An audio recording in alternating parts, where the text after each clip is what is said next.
Yeah, it's raining hard.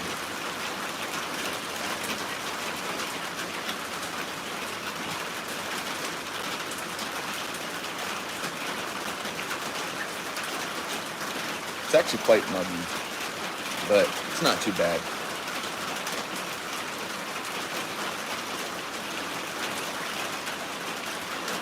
Y'all wouldn't believe it, but I got sunburnt like crazy yesterday. Hey, Yolanda, what's good?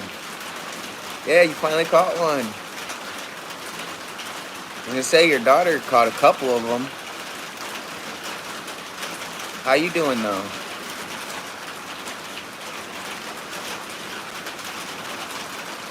How was your weekend? How's your day going?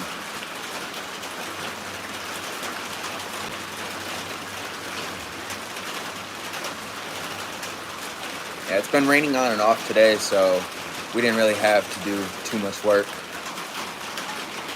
Yeah, I did get sunburnt. I got sunburnt like crazy. But I was wearing a muscle tee, so it's like the back of my neck and then my shoulders.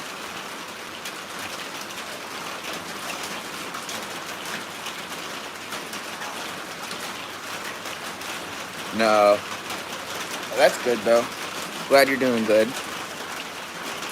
Luckily, I didn't get sunburned today in the rain. I mean, that I feel like that's a yeah, that's a skill. If you can get sunburnt in the rain, that's a skill. But no, we got sunburnt yesterday. It was supposed to rain yesterday. At least that's what the weather was calling for, but it never rained. It just got hotter. You normally get three shades darker. I wish I did. I wish I got darker, but I don't. I just burn. And the last time I got sunburnt, I think it was like 2018. I was down at West Palm Beach, Florida. Fell asleep in the rain or fell asleep in the sun for it was like almost 4 hours. What up, Jason? Welcome to the stream.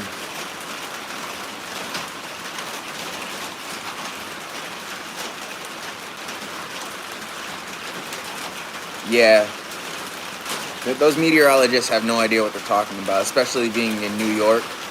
When you're in New York State, you never know what to expect. Like, it could be like this for 10 minutes, and then complete sun, and then back to this. You just don't know.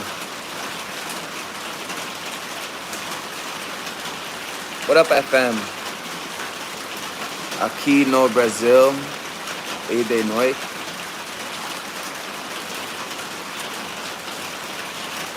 Hello, hola. I'm sorry if I mispronounced your name, but hello, welcome to the stream.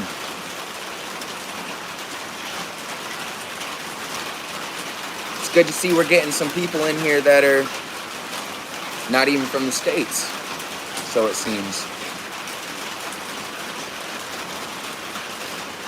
Either way, I hope you guys are having a great day today, or a great night. Technically, for me, it's evening. It's just a little bit after 7. Hello, Dr. Gary. Welcome, guys. That will make you go to sleep. Yeah, I just woke up from a nap like 2 hours ago, so my night's gonna kind of be cooked.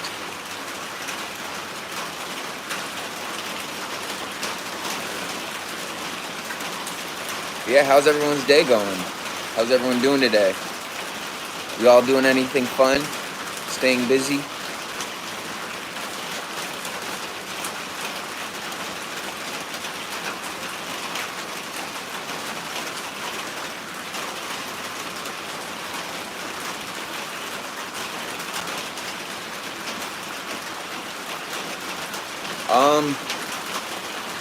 I don't know if I'll game tonight because it's already getting so late, and depending on like how the weather is tomorrow, I might be back to doing finishing up on my painting job that we've been working on.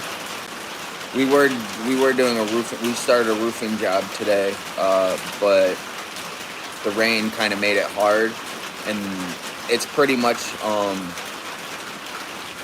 not a touch up, but we're pretty much going back and redoing what some other people did because they messed up the roof. So depending on how the weather is tomorrow, we're either going to paint or we're going to get started on the roofing.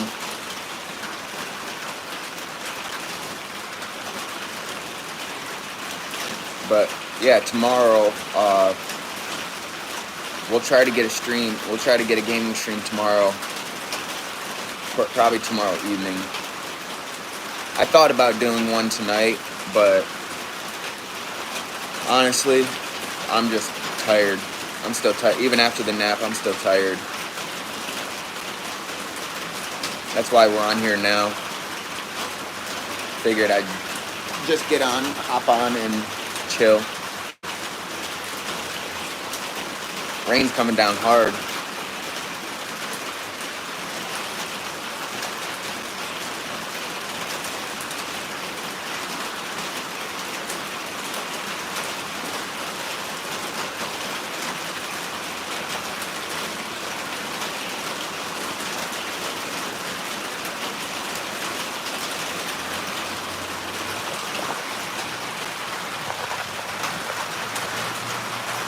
Look at this shit. I don't want to get my phone wet though. It's raining like crazy.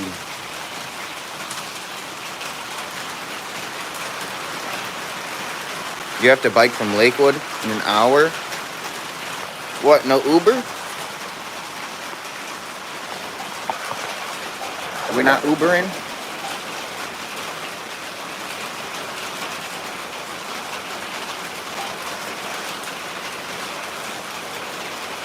Man, I wish I could have more lighting. I feel like I'm too dark. I'm not talking about my skin. True. Biking saves money. Walking saves money. It's just, they're all time consuming. I feel like I need to move out the way more. See if this is better. Oh, there we go.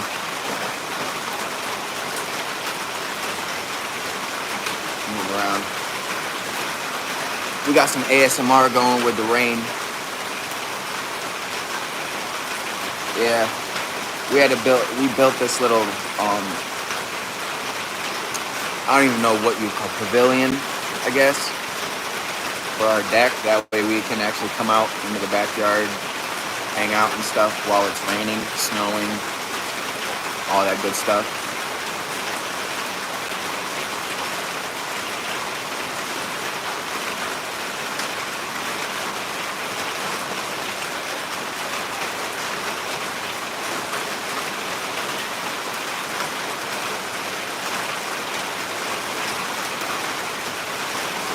Oh, there goes a squirrel. Guess he's trying to stay dry too.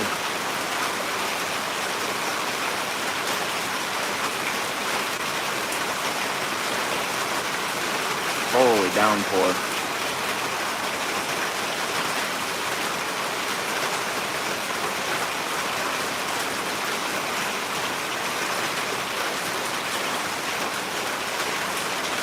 Yeah, what's good with everybody? How's the weather where everyone else is at? I already know, Skeeter, it's raining for you. How's the weather down in Texas? Is it hot?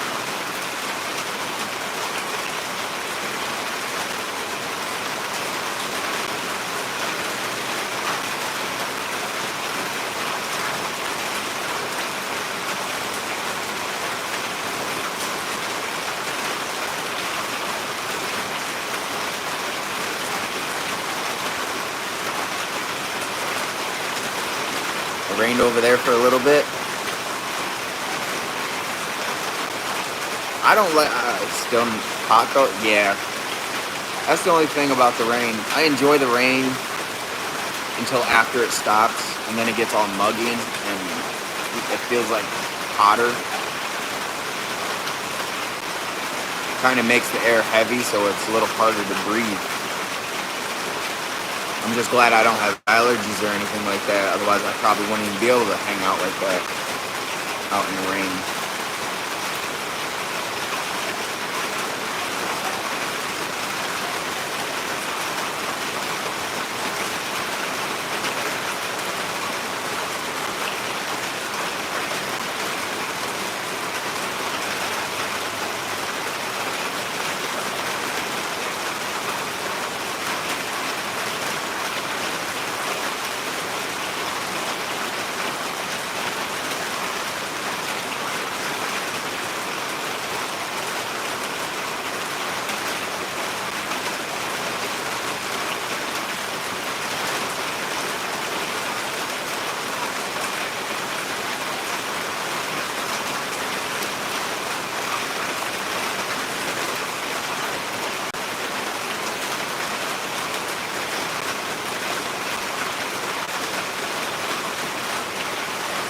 Man, we almost had 20 people in here.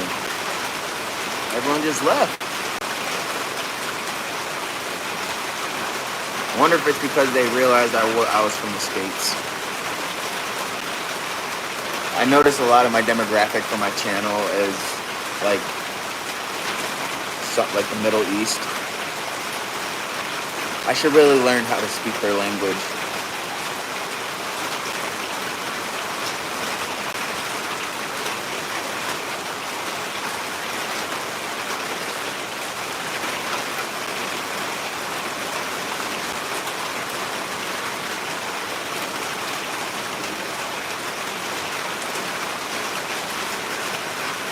Yeah, but in terms of gaming streams, I'm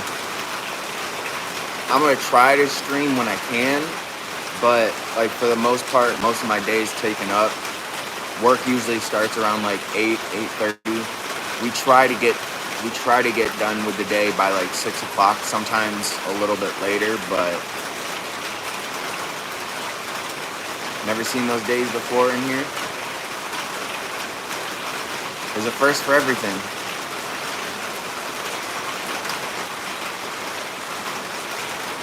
But yeah, at least all this week I know that I'll be busy with work. So aside from like maybe if I can get a lunch break, a long enough lunch break, we can go live and stuff. Yeah, I never saw those names before either.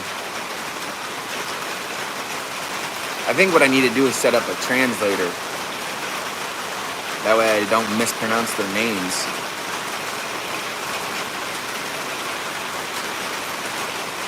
I think the ALO, whoever the ALO or whatever, I think they were Spanish. So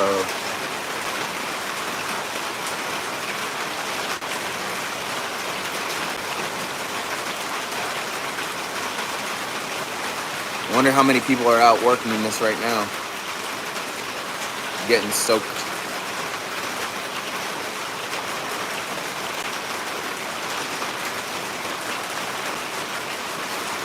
Surprisingly, it was not hot today.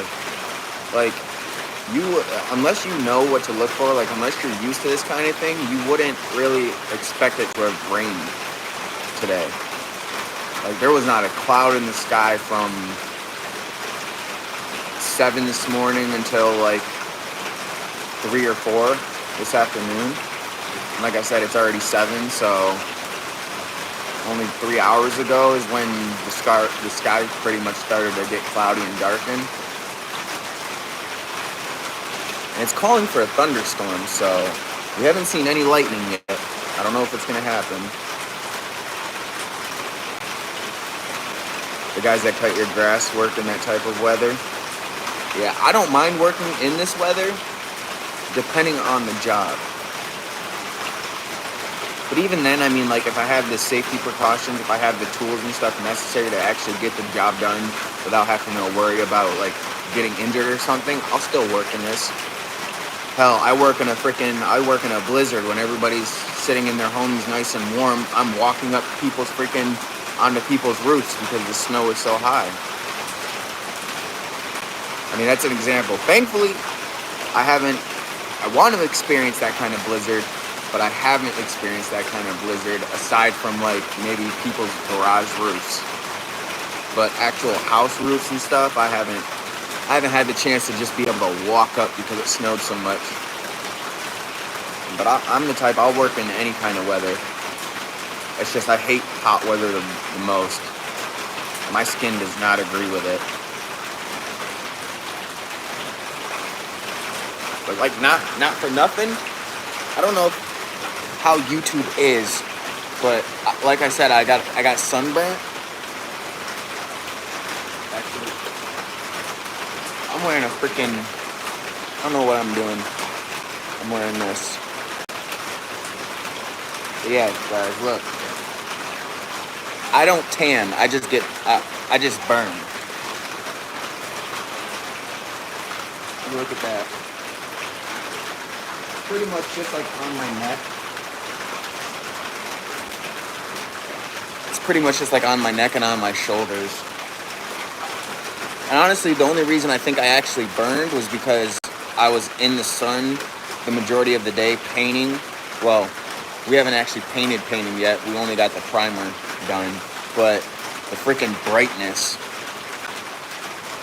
Yeah, as soon as I got home, I had to do the freaking vinegar trick. Otherwise, I was going to be in for one hell of a night trying to sleep. But vinegar draws out the heat. So I had my mom help me with that. As soon as she put it on, she was like, holy crap, I can feel the heat radiating off of it. But yeah, I try to stay out of the sun as much as possible, and if I have to go in the sun, I stay covered up. I'd very much rather wear an oversized hoodie and be sweating my ass off than getting burnt.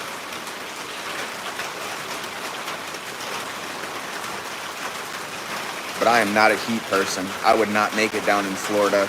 I barely made it in California. I caught heat stroke in 3 days, or 3 times in one day, and all I did was walk for like 2 hours.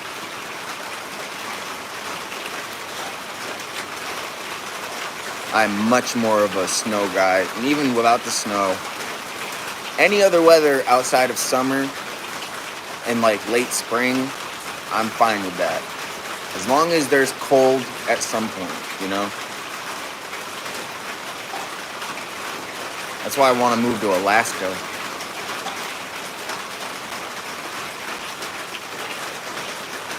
One of the reasons I want to move to Alaska. I want to have a pack of wolves. You can't have them here in this. You can't have them here though, like in New York and stuff, without an exotic pet license. And I'm not gonna sit there and pay for all that. So I gotta move to Alaska, build myself a log cabin out like somewhere out by in the mountains or some shit. Yeah, wolves or a panther. Like I was just having this discussion the other day with a friend, and they thought it was crazy that I want a panther, but it's like Mike Tyson had a tiger. What's wrong with a panther? Personally, I've always wanted a pack of wolves, but I'll take either or. Whatever comes first. I might even get both.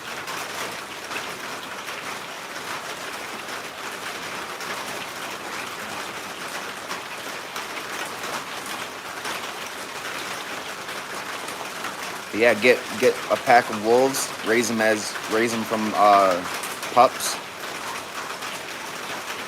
Hell yeah. That's a dream goal.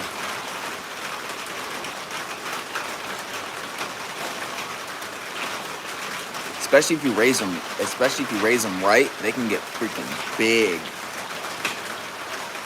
I wouldn't have a need for a security system or anything like that. As soon as you step onto my property, all you see is a bunch of eyes pop up out of the freaking snow.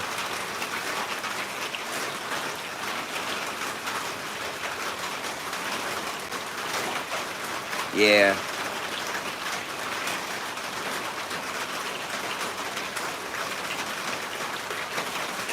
always thought it'd be cool to open like my own little exotic pet. I'd say pet shelter, but I wouldn't be selling the pets. I would just be like adopting them. I think that'd be really cool. That's something I kind of always wanted to do. Buy like a big ass RV. Oh no, I'd go for a bear too. Of course, with those types of animals, like I mean, with wolves, you have an easier chance of raising them because they're closer to dogs. But panthers, bears, cheetahs, like those kind of animals, you definitely want to get them, like, if possible, straight out the womb. But hell yeah, I'd want a bear.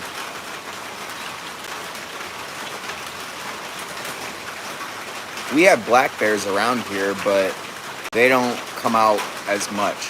Like the last one came, there was a cub that ended up getting separated from its mother, and the news team for the area that I'm in covered it, and this bear ended up traveling like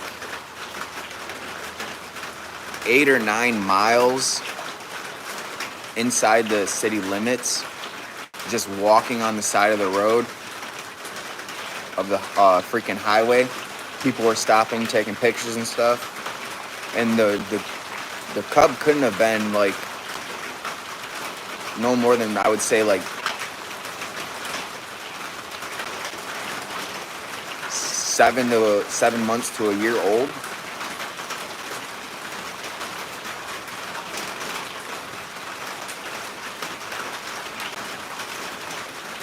Yeah, most people don't want to have that kind of pet. They don't want to take that kind of risk. But it's just really about knowing how to handle the animal. If you know how to handle the animal, you know how to take care of them, meet their needs and stuff, then honestly, I feel like you can domesticate any kind of animal that's on this planet. Granted, some might be harder to take care of, and it might take more upkeep, but it's still doable. And I think it's worth it. That's how we save lives here. That's how we keep the endangered species from becoming endangered and going extinct. Somebody's got to step up and take care of them because Mother Nature ain't doing it.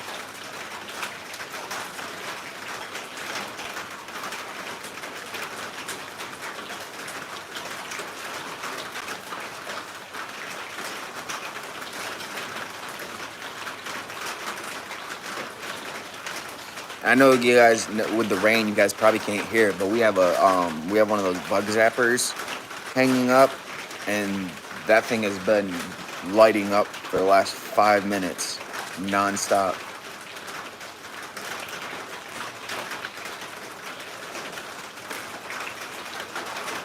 I'm just waiting for one of these dumb birds to actually like fly into it.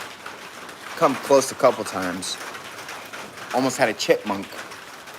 We had a chipmunk up in the rafters. We also had a raccoon chilling up in the rafters. I think they were just trying to get out of the rain or whatnot, but they almost got themselves electrocuted.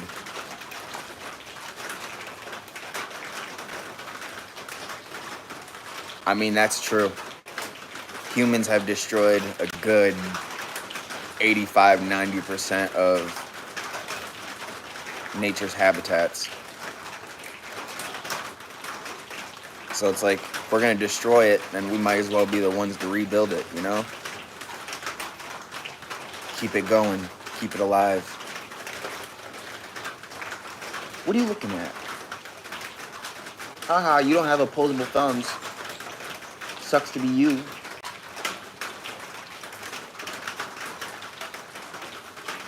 My dogs are staring at me from the door. They don't want to come out here. They only want to come outside when somebody's outside. As soon as you open that door, if you come outside, they're right behind you, knocking you over. And then you step inside and they're right behind you, trying to get back inside. They're worse than kids. You tell them, make up their mind, and they just look at you like you're dumb.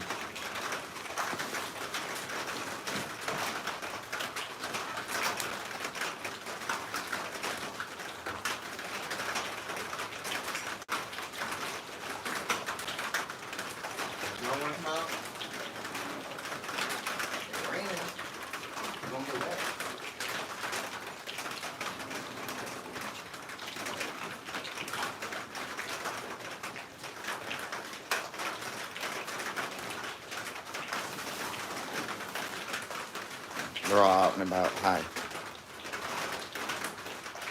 Right, they are basically kids. Hi, what do you want, Yahweh? Hi, what are you doing? Okay, hi.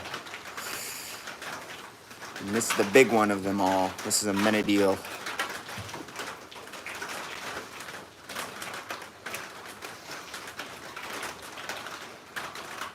This is the noble steed. Ride him like a horse.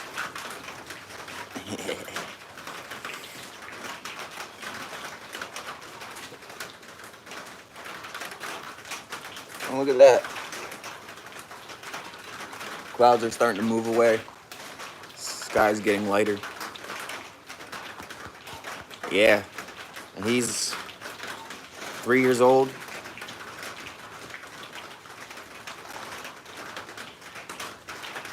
And then my dog's sitting right behind him, but you can't see because he's so big. She literally gets blocked by him. Then we have the baby over there, Yahweh. His name used to be Monday, but we changed it after he was given to us. Because the only reason his name was Monday is because my dog's name is Tuesday, so the people that named him thought it'd be funny. Yeah, she's camera shy. She's literally, look at it. Tuesday. Not you. I wasn't talking to you.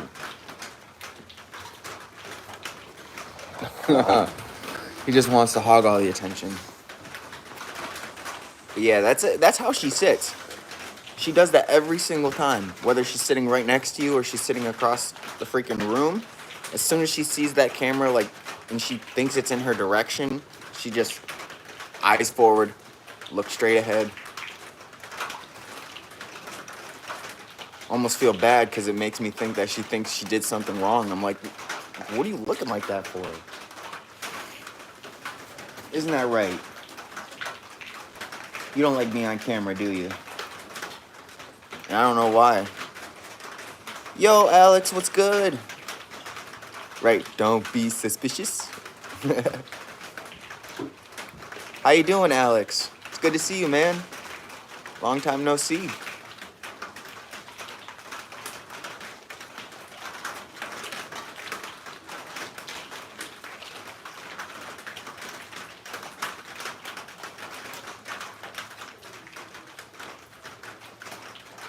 Of course, the puppy's the only one that's actually out in the rain right now.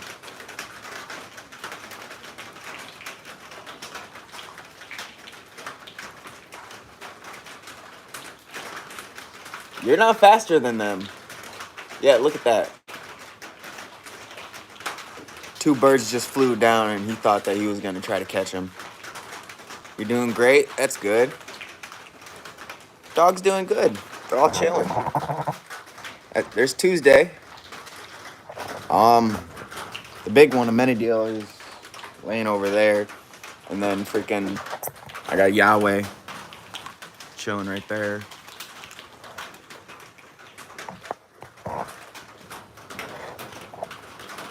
Yeah. This past week, it's been raining on and off. It's kind of been messing up my work schedule, but can't do nothing about it. Mother Nature's in control.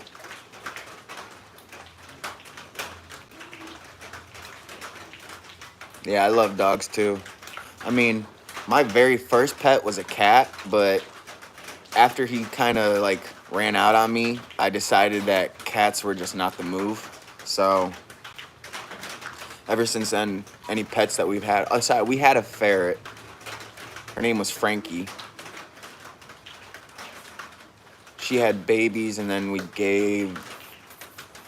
had to give her away. I can't remember why. I think it was because we just had too many dogs and stuff. Yeah.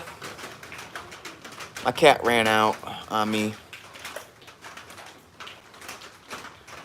Came back a couple of weeks later with his girlfriend. Showed her off. And then left again.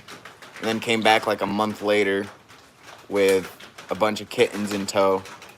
So he went off and started his own family.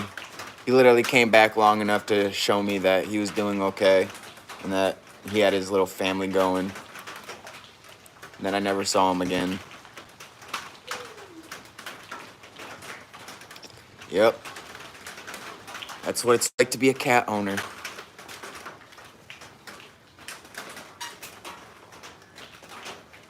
Hi, what are you doing?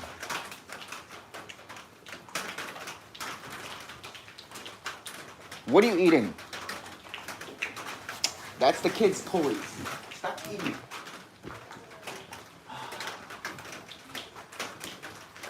My nieces and nephews leave their toys laying around like this.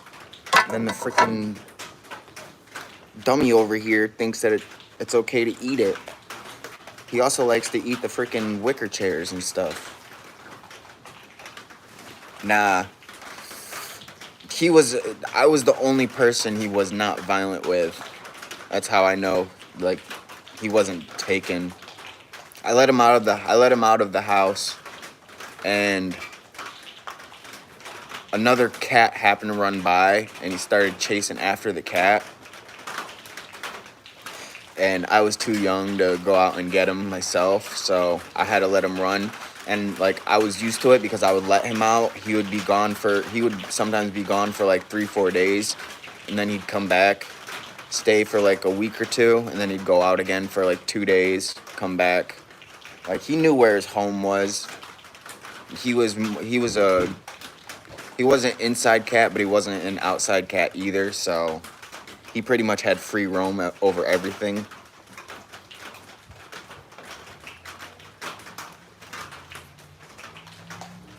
But you know, love is love. He found love with another cat, and he was like, all right, I'm out.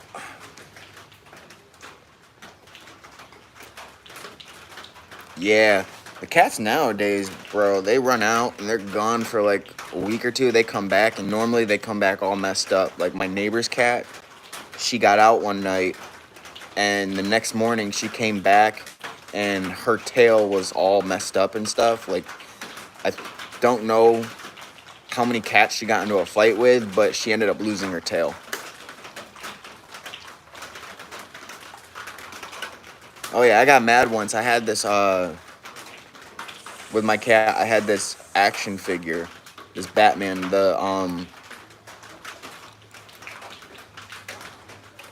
It was the Batman action figure of back in the day. I can't remember which version, but it was the all black suit with the red bat symbol.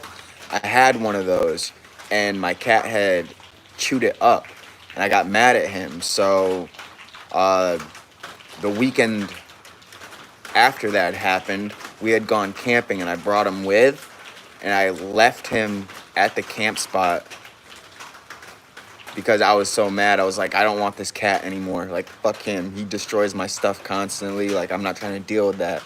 So we took him camping, left him. And then literally, like, when we got back home, about 7 hours after we got back home, I look outside, and my cat's sitting there at the door looking out the window. I'm like, how the hell did you manage to find your way back here? You just trekked a good, like, 25 miles, bro. But yeah, they know. And then I learned way later down the road that if you don't cover their whiskers and they travel, mostly cats, they can find their way back to, their little homestead, wherever they're staying, no matter how far the distance is. You could travel 3-4 states away and drop your cat off in the middle of frickin' nowhere, and they'll still manage to find their way back. I didn't learn that until way later down the road. I just thought it was crazy how my cat managed to show back up on my doorstep like 7-8 hours after I technically abandoned him.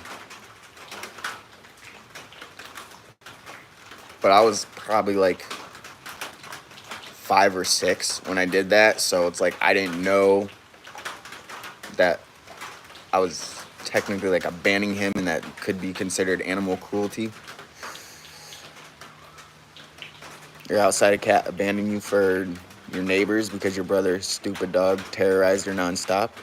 She was cool with your other dogs, but his dog, she said, fuck that. Right. Yeah. Oh, no. Well, my cat would bring me random things, but I'd never let him on the bed because he always felt the need to scratch things up. It was weird. I was the only one he wasn't violent with, but I was the only one that he liked to mess with. My stuff was the only stuff that he would chew up and stuff. He would freaking rip up my homework. He would literally get into my backpack, pull out my homework or whatever, and just start tearing to shreds. You know that saying, my dog ate my homework? Well, mine was my cat ate my homework. But yeah, freaking there was this one time, I think the only time he actually brought me something was a rat. And it was still alive.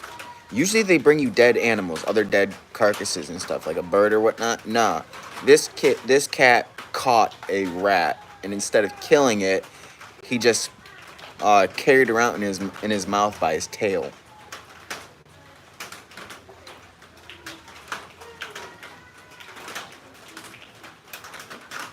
Has his own bed, but when you wake up, he sometimes brings your socks or some random stuff on your bed when you wake up.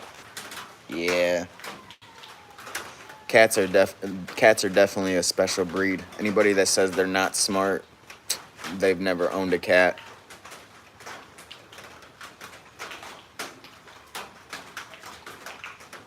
I would almost argue and say that outside of like humans, cats are probably the smartest species out there, at least domesticated.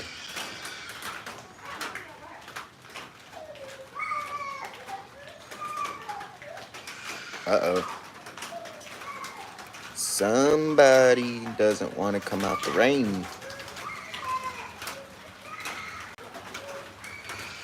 Your cat probably finds it from somebody else and then just brings it to you. Like, here's a gift.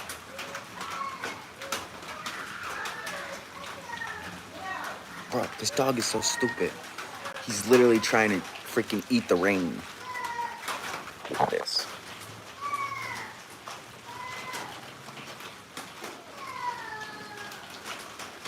He's so fascinated with that. He's trying to eat the rain.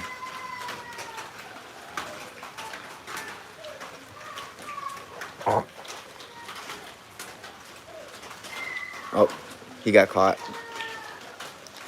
You got caught in 4K, my guy.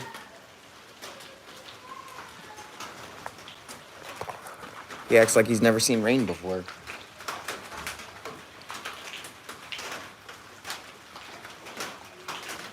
You're alone, so your cat brings you this stuff.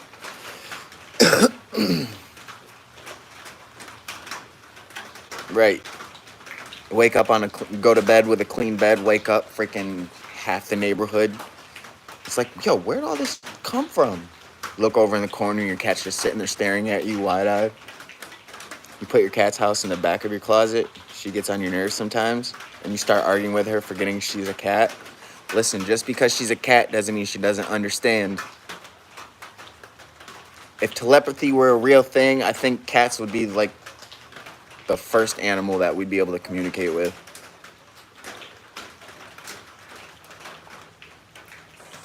It's like if you play Minecraft, your cat in Minecraft brings you random stuff when you wake up too. Yeah.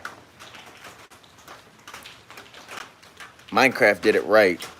They probably did a study on cats, and they were like, oh yeah, cats do this? All right, we're going to add it into the game, make it more realistic.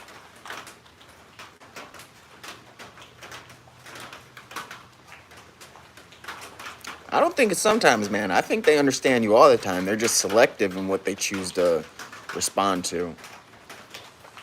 I feel like cats are smart, and they understand everything that you tell them.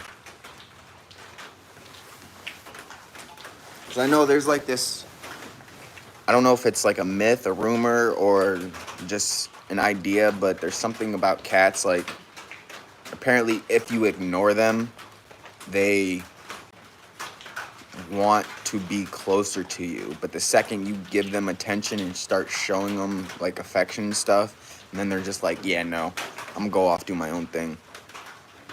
What do you want? Hi. Did you really come out here just to sit next to me?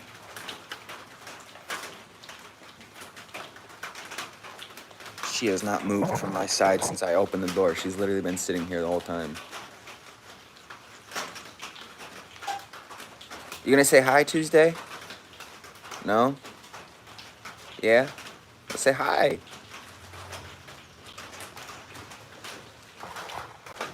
Are you self-aware? Is that the problem? Do you know you're a dog?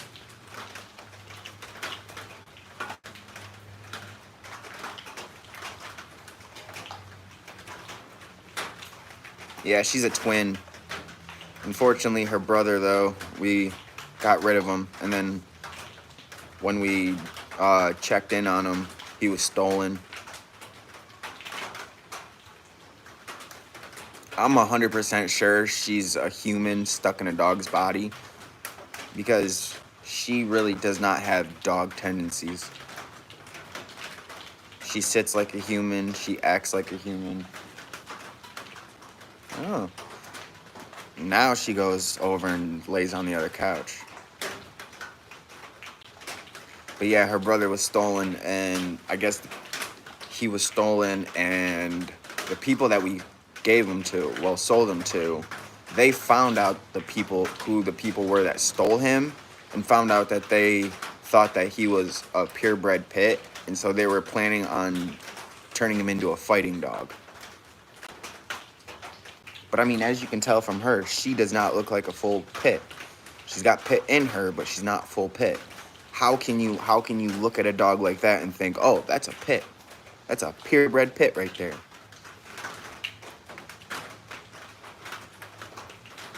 All right, man, you have a great night. Sleep well. And yeah, it's probably late for you. It's almost 8 o'clock now for me.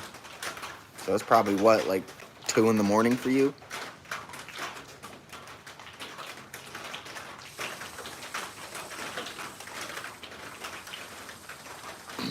Guys, if you haven't already, make sure to like up the stream. It'll help YouTube push out my channel. It was nice talking with you. Glad you could stop in. 3 a.m.? Yeah, I was close. I'll probably be up at 3 a.m. trying to get some sleep, but you know, insomnia is a bitch.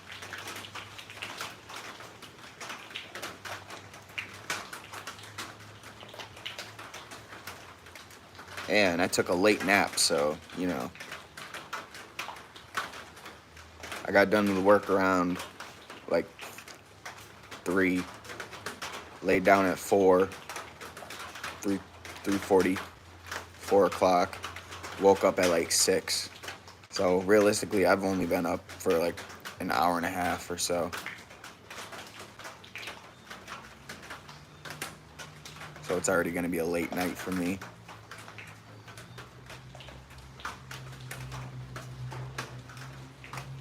Yeah, look at that. We've been live for like 45 minutes now, and the rain's just now stopping.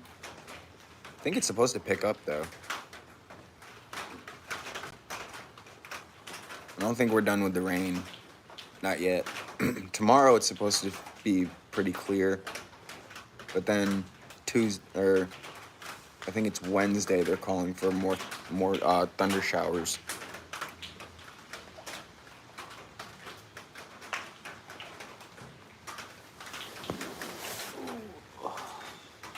What are y'all doing? It's getting about that time for me to take my medicine.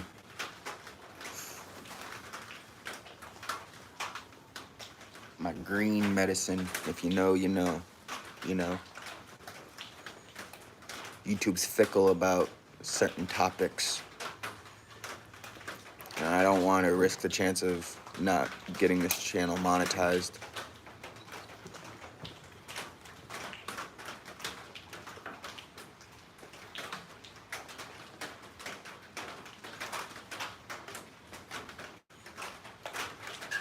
I need to grab some water. I'll be right back.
Alrighty, I'm back. We got a red Solo cup of water.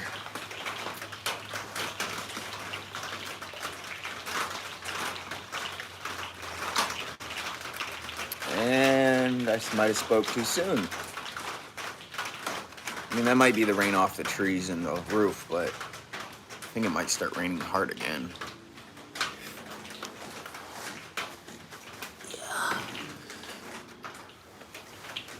God, I'm freaking pale.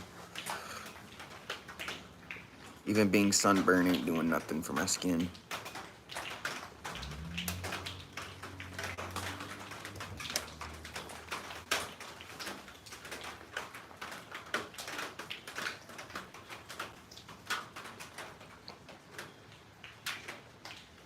It's the quiet before the storm.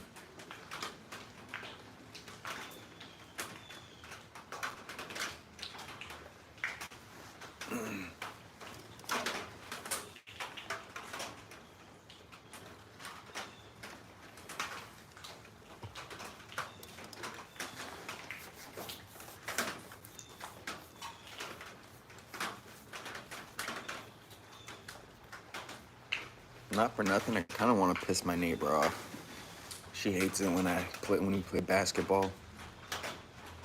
I feel like just starting to play basketball, just see if she comes out. I don't know. I haven't talked to him in a couple days.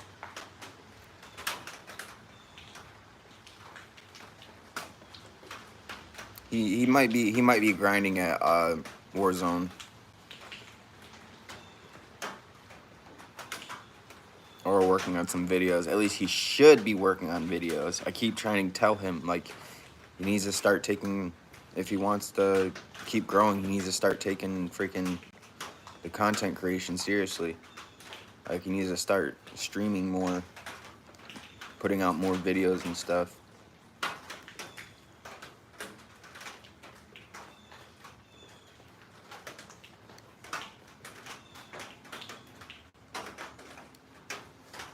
Yeah. Is that in response to what I said about my neighbor?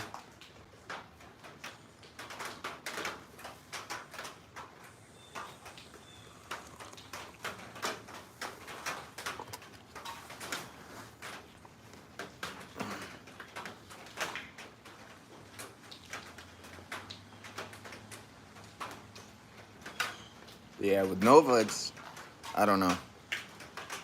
You never know what to expect once he comes on. But I feel like, you know what I feel like doing? Because I want to start up my podcast. I've had a podcast channel that's pretty much been sitting inactive. I haven't done anything with since like 2016. I want to get Nova on there. I feel like we can get Nova and Gucci on the podcast, bro. that'd be a crazy time. That'd be fun. Guarantee you I wouldn't even be able to get to the intro before they start going at it.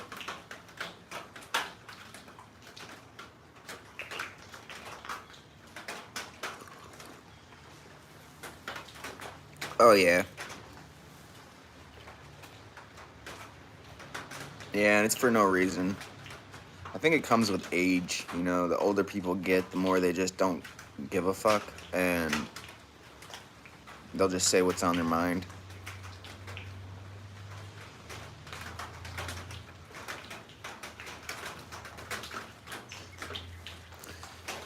Yeah, I feel like that'd be a good segment. Just let the camera, put them in a room together, let the camera roll. I'd probably have to make sure some first aid kits are laying around. Oh yeah.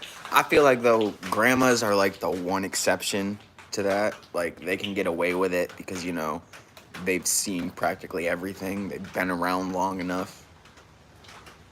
So like grandparents, yeah, you can tolerate them not having a filter. Everyone else though, hell no. Like keep your opinions to yourself.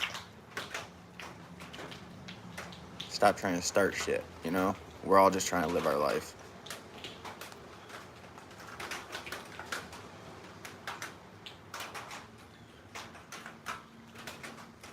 Right. We'll get them going on the whole the age old freaking debate: is the Earth round or flat? And then we'll put a timer on. We'll see exactly how long it takes before they start to actually like try to get physical with each other.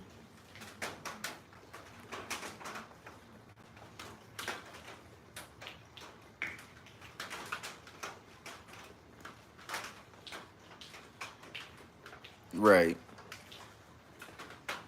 Especially because a lot of what they have to say is grounded in information from the past as opposed to like what's going on now or even what's going on recently.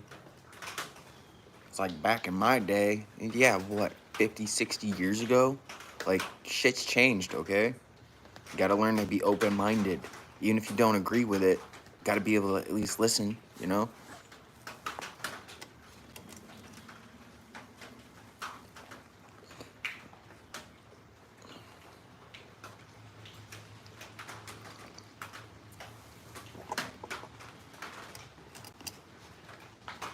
Honestly, the only thing I know is that we're somehow suspended in space with no gravity, no oxygen. We're just here. That's my whole take on the flat round earth debate.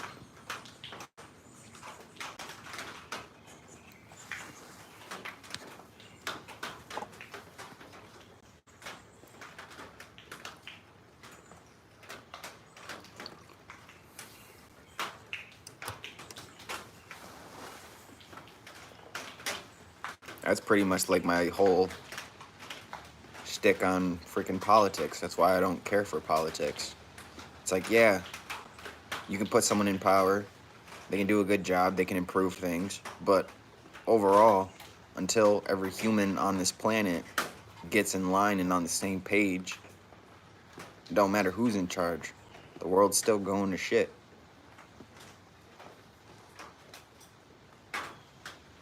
Yeah, space.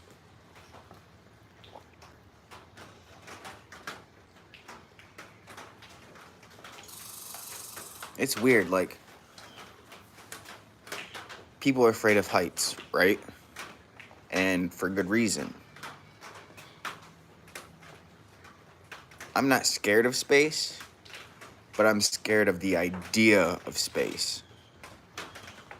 If that makes sense.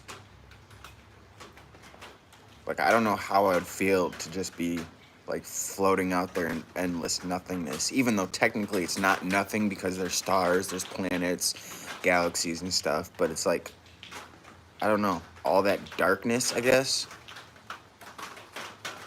There's like nothing to actually like physically grasp onto. That's terrifying to me. But I would still go to space. Like, being in space wouldn't be the problem. It'd probably be getting stuck out there.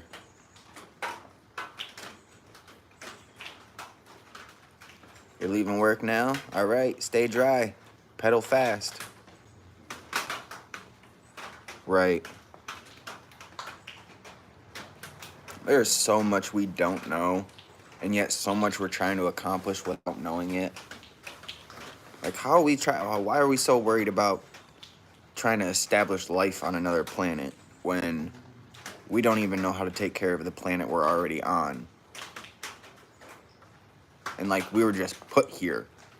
We didn't have to travel from another planet to this planet to get here. We were already here. And we don't even know how to freaking take care of this one. So what's the point of going out to a different planet, one that we have pretty much absolutely no idea about, and trying to start a civilization there? Like, I feel like you got to understand and know how to adapt to what you have to work with in the present. I mean, if we only know like 10% of the water of what's in the water, and the planet's 75%, and we only know 10% of it, like we could be looking at another million, 2 million years before we even hit 15% of what we know about our water. And yet we're out there trying to send people to a freaking another planet where we know jack squat about. It's an interesting concept, but I don't think we're far enough technologically advanced and, intelligence-wise as humans to actually be able to pull that off successfully.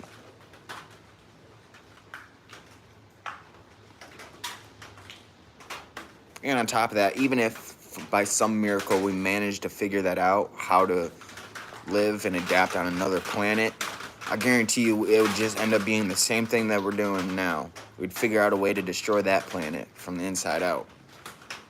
And then we'll just be in a cycle, trying to find a new freaking planet to live on and destroy. And then once we destroy that one, go to another one, destroy that one.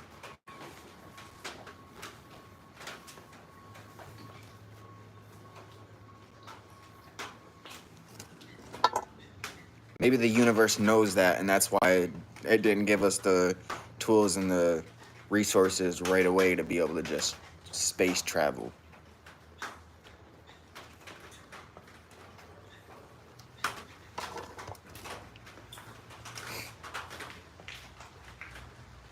Yeah. I don't know. I think humans, for the most part, we're evolving backwards instead of forwards because we're trying to go off of all these outlandish ideas. And I mean, I know that, like, they say it's only impossible until it becomes possible, but there's some things I feel like we should leave as the impossible because we're not there yet in terms of capability, intelligence, and even if we did have smart enough people to get us there, that's a whole different, like, not even lifestyle, but that's a whole different change to your mentality. And a lot of people are not good with that kind of change.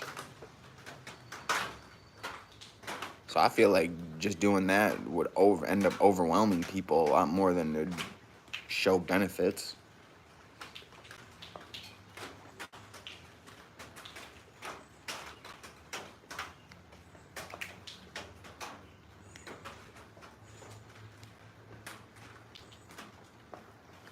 And I mean, it's kind of been proven, just being on this planet, it's been proven that we are not capable of just being able to survive, let alone build a society, build a civilization.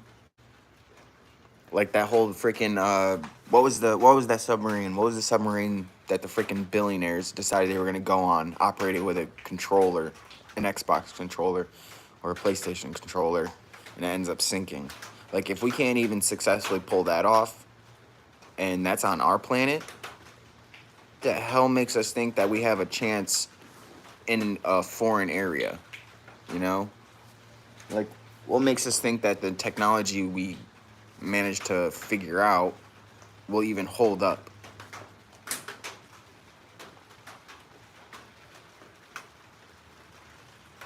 Yeah, the Atlantis mission or whatever. Yeah, the billionaire and all them freaking people died. They were going down. They were going down to check out the Titanic. I think that was the whole point of the mission. They wanted to see if they could get close enough in the submarine or whatever, and pretty much do like a sightseeing tour guide type of thing for the Titanic. And then they obviously didn't realize that the submarine was not capable of dealing with the environmental factors of the ocean.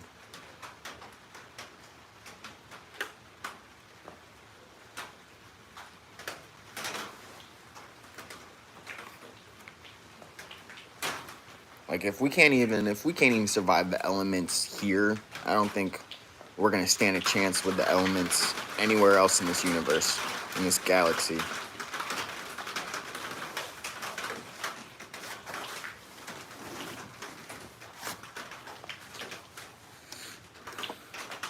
But like I said, it's nice to have ambition, it's nice to have goals, but you gotta be realistic at the same time.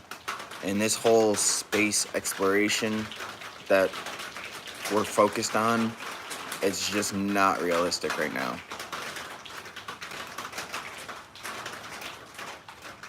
Oh, good luck. Hopefully you guys win.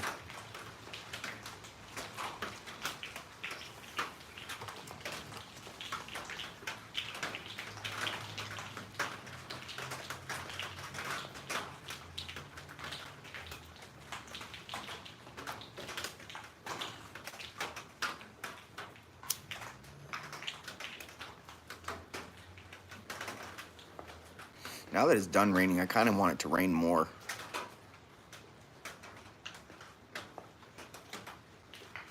I don't know. Is that a mood? Is that a mood? You guys ever get in that mood? Like, before it rains, you don't want it to rain. And then you enjoy it while it's raining. And then, like, as soon as it stops raining, you're like, nah, I want it to kind of keep raining more. I don't know. It might just be me. I might just be weird like that. I feel like I enjoy nature on a different level than most people. What? I let you inside. You're not coming back out. I told you. Once you go inside, you're staying inside. It's too muggy to be opening up that door and closing it repeatedly.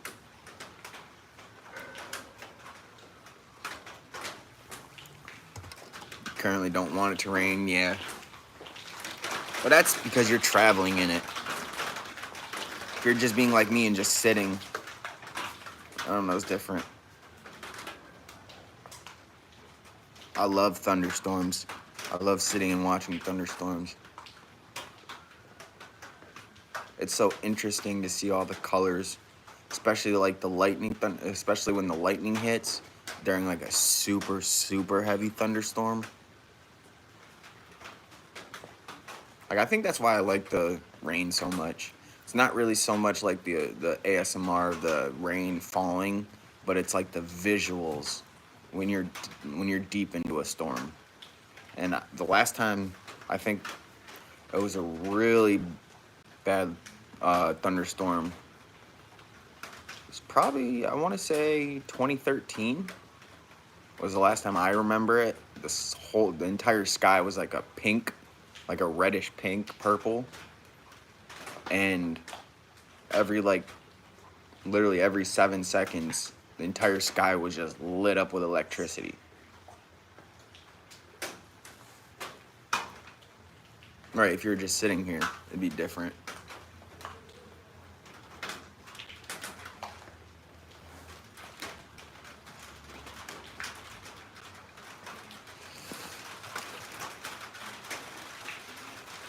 I think that's why people don't like the snow either. Snow is pretty to look at and stuff, but if you have to actually be in it, people don't know how to prepare themselves for it.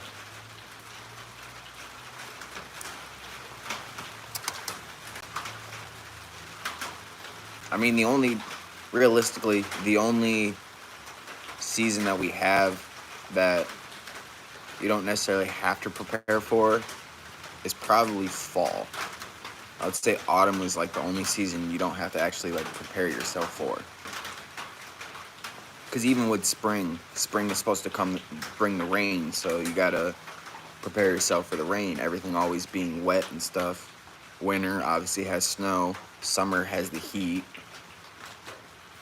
Fall is like, I would say, like that in between time when there's not really much you gotta do. It's not really too cold. It's not really too hot. And it's not really too rainy or muggy out.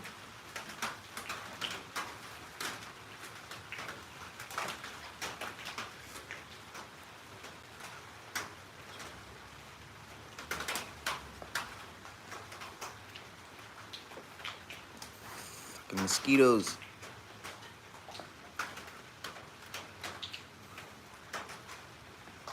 This kind of weather brings out all the bugs. Shit's annoying. I want to feast on you.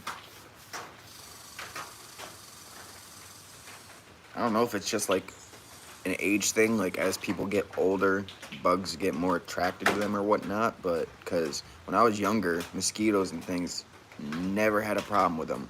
Very rarely ever got bit up. But especially over the last few years, I can't even freaking step outside for more than 2 minutes before I'm getting attacked.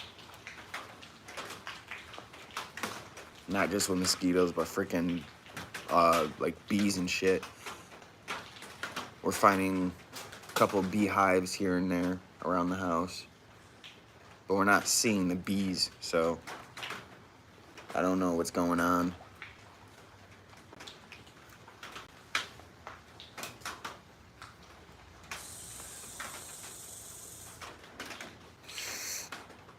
I think that was not a Kincaid, or Kincaid. However you pronounce that freaking insect.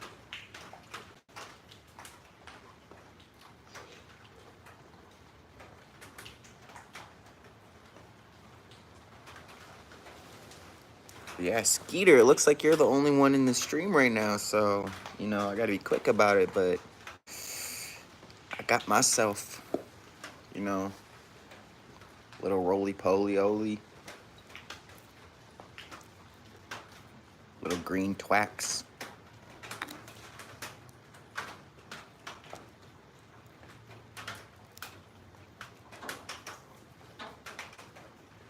I might hop onto my other channel because I don't care. I care about that channel, but I don't really care about like the restrictions that get put on that channel because, like, you know, YouTube's fickle with the cannabis and all that stuff. So we might do another separate stream over there. Have a little smoke sesh. If you're down when you get home, roll one up. You're by JBC. Good luck with that hill.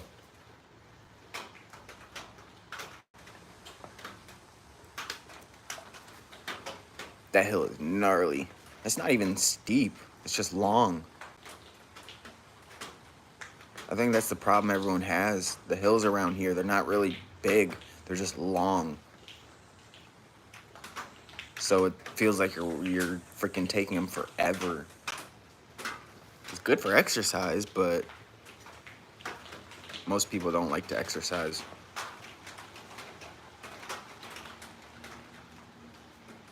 Occasionally you'll get a runner here and there, but nah, nowadays people are lazy. Oh, you got the electric bike. Okay.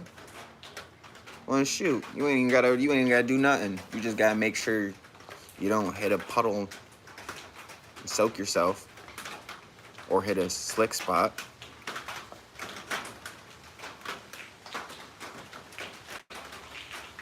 Come to think of it, I haven't really seen anyone out today on bikes.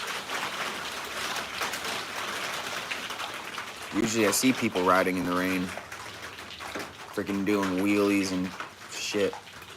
I haven't seen her hurt anyone today.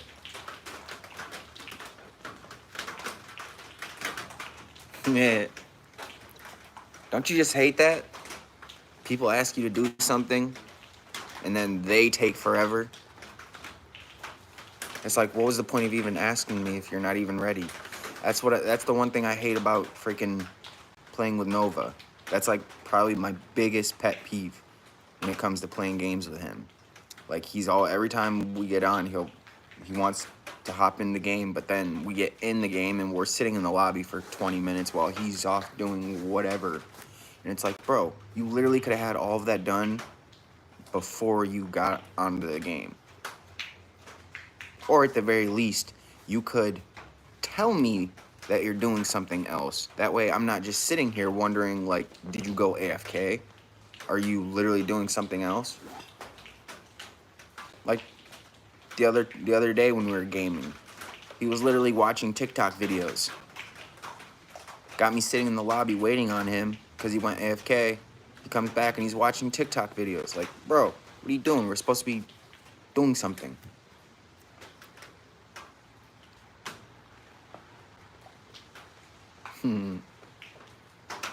Skeeter said hi.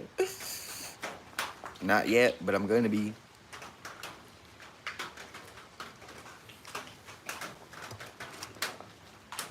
Yeah, and that's one of the reasons I don't really, like, I know that I probably should start doing it more, but that's like one of the reasons why I usually just jump straight into a game when I go live instead of just sitting there and talking and stuff, because I know most people don't like to wait around. And I feel like even 10 minutes, if we're not just sitting here talking, even like just sitting in the lobby for 10 minutes is too long for people's attention span.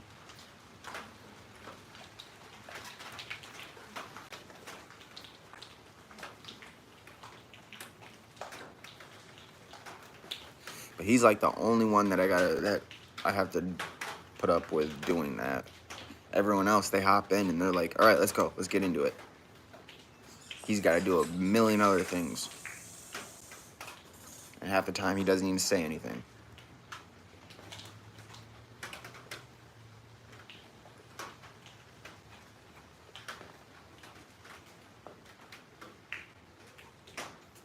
But I'm also wondering if maybe YouTube's not pushing out my channel as much due to the amount of, not inappropriate, but non-family friendly language that occupies a good portion of my streams.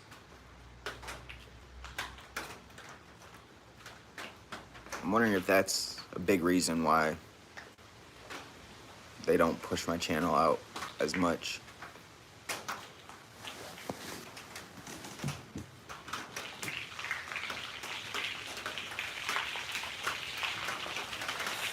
So that's like another thing I gotta worry about, and I gotta try to figure out a way around. It's like, I know it's hard to get out of the habit once you get into the habit of pretty much not filtering what you say, but with certain people like Nova, he's not the only one, but for this channel, he is the main one. Oh my God, trust me, Nova is nothing compared to my neighbor. Like, if I get my neighbor on here, oh my God, like I have to actively age restrict my stream. And it's never good when you have to age restrict your stream. But if I get him on here, we would have to age restrict every single time he's on camera. He will say the wildest, most out-of-pocket stuff. And he has no filter.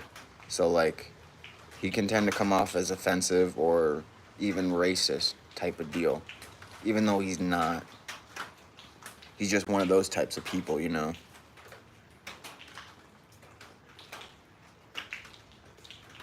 Yeah.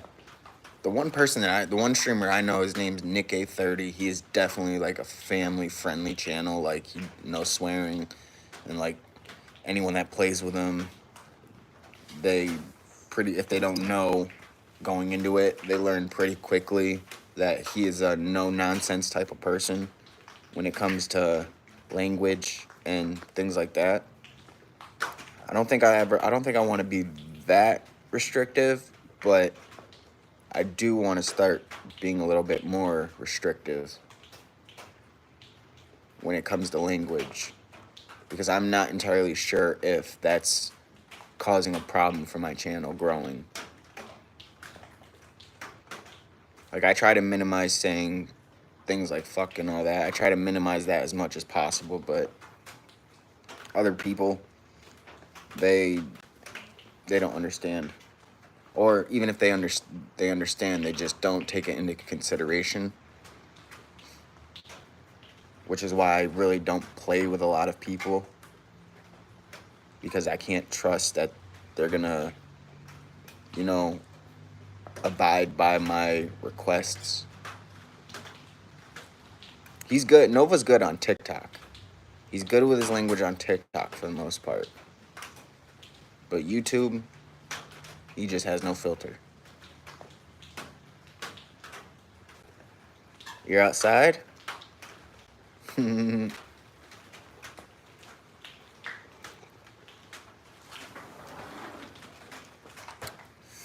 What it do?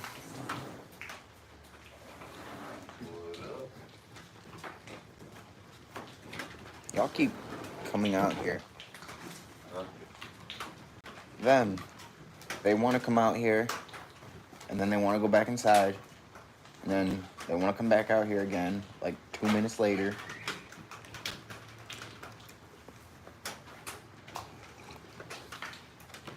I heard the whistle.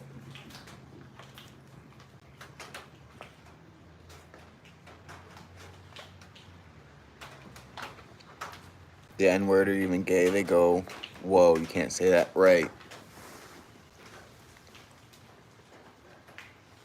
Like, I don't want to blame him, but I feel like that might be a good, at least a logical reason why my stuff's not getting pushed out.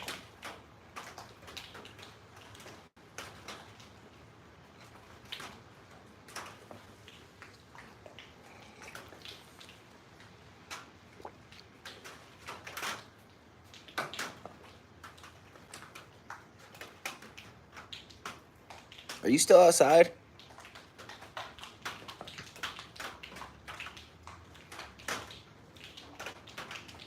I heard the whistle.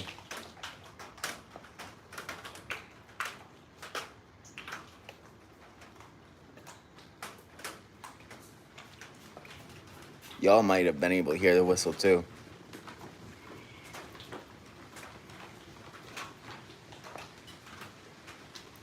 Yeah, YouTube's definitely changing. They're changing a lot. I think it's because these newer generations and stuff are more sensible, or not sensible but sensitive. And with everybody pretty much living on the internet now, it's so easy to get offended or to feel offended. Oh, you're 2 blocks away now? Maybe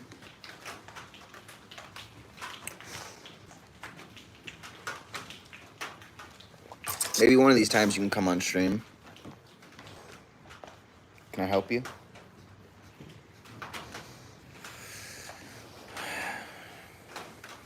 Alright. No. You're too big for that.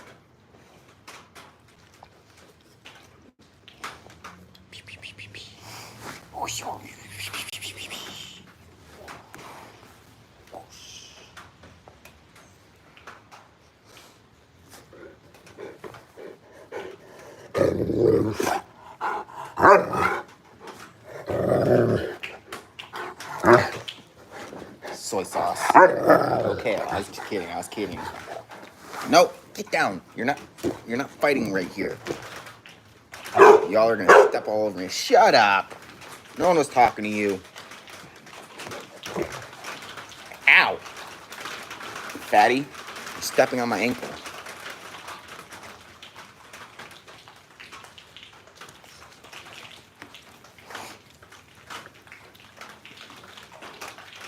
Bro, this dude's he's taller than me.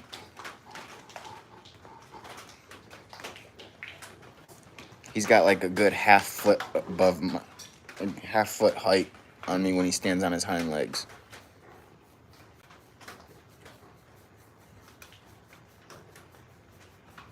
But he's still just a big baby. Don't let that bark scare you.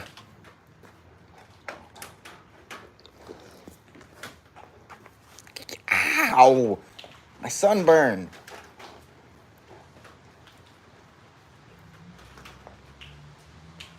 Hey, you're stepping on my ankle. You're stepping on my ankle. Oh, thank you. Your breath stinks, bro. Get out of here. Get out of here. Get away. Get away. Guys, I'm being attacked. Help. Send animal control. Send adult protection services.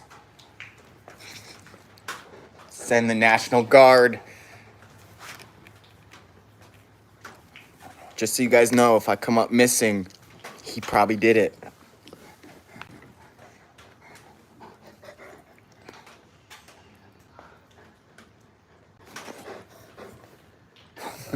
Yeah.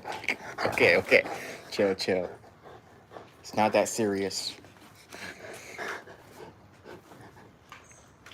You gonna say hi to everyone?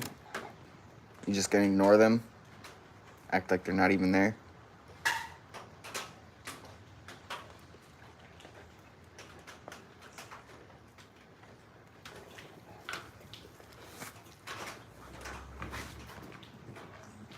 One of these days, I'm just gonna prop up the camera and I'm gonna let the dogs take over the stream.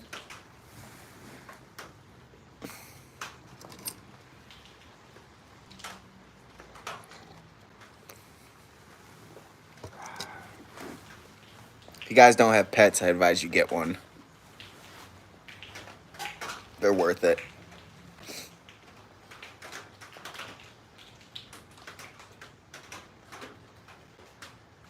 Look at that. You come out here and they all lay down. Except for her.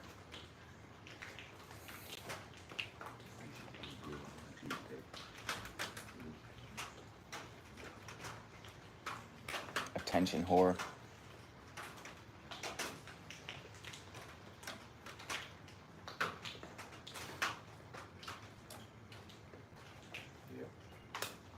She won't come over here because she knows the camera's on.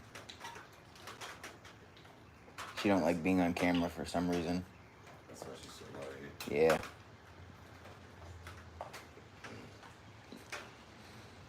Fuck, I'm tired. Yeah, do a dog stream. Don't even say nothing, just go live. Also, that's all you guys see is the dogs running around. The average day of a Tuesday. Mm-hmm.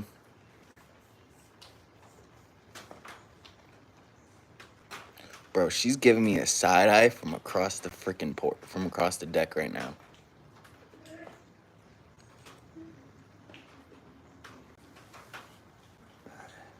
The neighbors are out. Alright, George, you got a couple people in there. It's actually been pretty quiet. It's mostly been coming from next door. Oh, it's probably that little baby. Yeah, she got slapped earlier. Yeah. Alright, Malachi, I'm getting out of here. Alrighty. Have a good day at work. Or good night, I should say.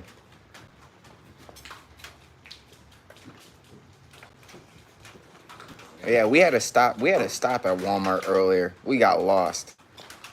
We were looking for the shoes and stuff. I don't even know where that's at. It's by the electronics, but yeah, they moved it. They moved everything. We were like, yo, if Alex is away, we should go see if he knows where it's at.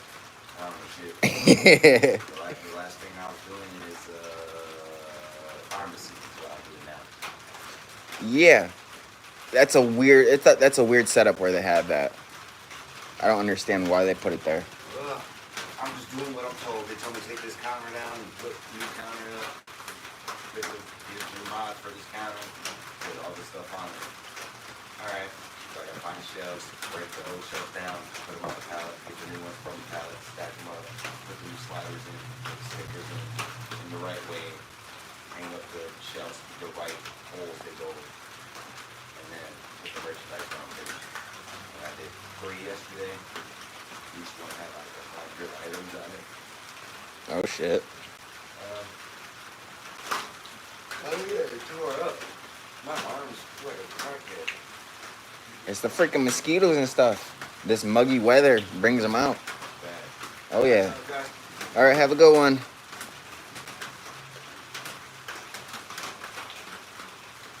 Yeah, she made her way back over here.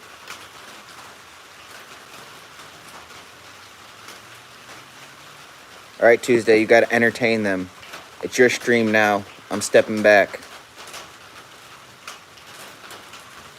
You got to take control. Oh. She heard that. She's like, oh, nope. It's like, that's a nice corner over there. Better go see what that corner is all about.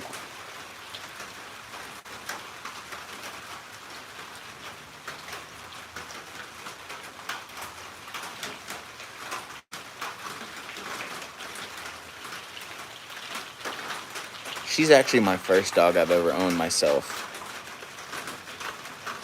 Like I've had family dogs and stuff like that, but she's actually my first dog.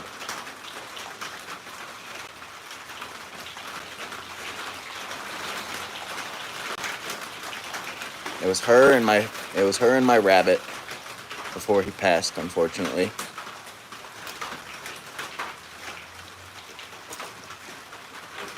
They were like two peas in a pod.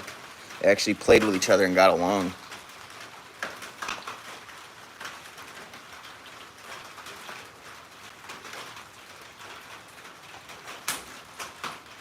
Yeah, she really don't like being on camera. She just turned 5 in May, and I would say I have maybe 2 videos and 3 pictures of her, because I had to sneak them, otherwise I never would have been able to get them. And the first video that I have of her, it was her first time at water. I brought her hiking with me with my cousin. We all went out because we were supposed to go to the drive-in theater. We were supposed to go there to see Despicable Me 4 last summer, but plans got changed. My cousin ended up having friends that wanted to go swimming, so we went out to the river and stuff. And since I had her, I tried to get her into the water. She was not having it. She's like a cat. She don't like water. Rabbits freak you out. What? Bro, they're so nonchalant. They don't do nothing except, electrocute themselves if you're not watching them. They like to chew on cords and stuff.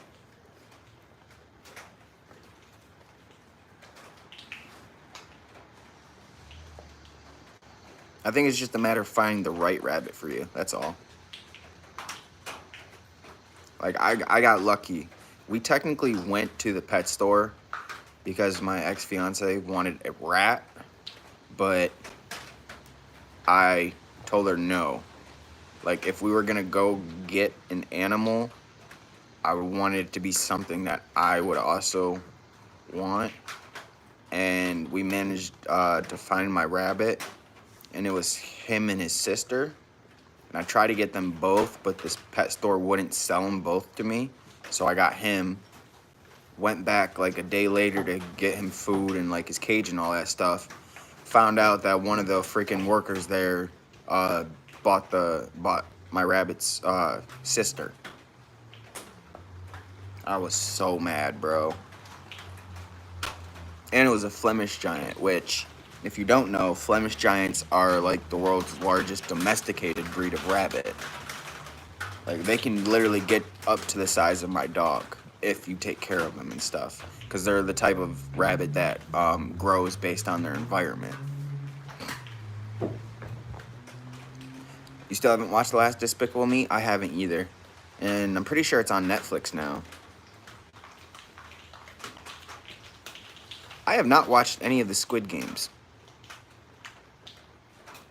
I am usually late on those trends. Like, when shows and stuff are popular, I tend to not watch them until maybe like a couple years down the road. Yeah. So I'm usually late on the party when it comes to newer shows and stuff. And Squid Game is definitely on that list. I'm gonna get around to watching it because I pretty much watched everything else that they have to offer, like on Netflix and Hulu and stuff. So now I'm pretty much getting to the point where I'm gonna start watching and binging the shows and movies that I've been putting off. But yeah, I haven't even watched the first Squid Game yet. Yeah, I was engaged. So no for the rabbit. What?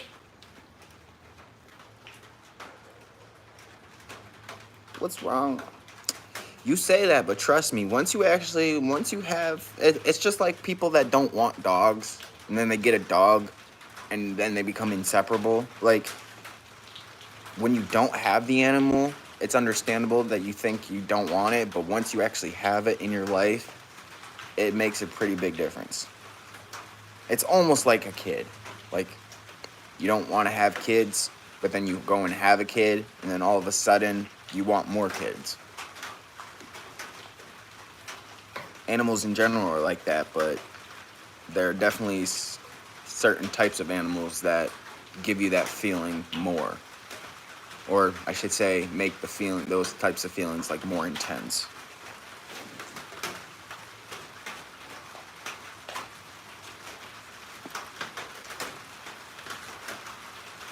Oh yeah, they're gonna piss you off simply because they can't communicate. So you can't tell if they're if they're listening to you or not. My rabbit, he had a tendency to ignore me right after he would pretty much clarify that he knew what I was talking about. Like, I would tell him, don't chew the cords of the TV. And then I'd be like, are you going to chew it again? Because if you are, you can just go back in your cage. He would look at me, and then he would like shake his head no, or he would shake his head yes, stare at me for a second, and then turn around and go back to chewing on the cords. I'm like, bro, you just said you weren't going to do it anymore.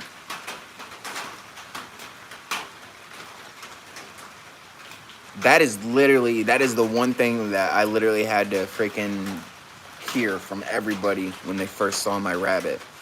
They're like, oh, they're big enough for rabbit stew. I'm like, no. And plus, domesticated rabbit would not taste good.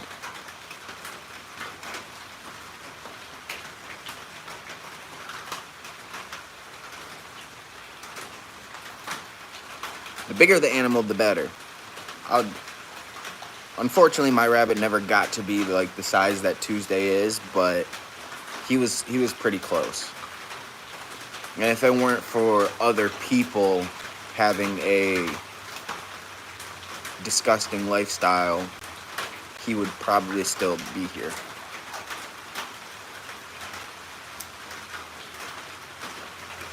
But other people's neglectful nature ended up getting him sick, and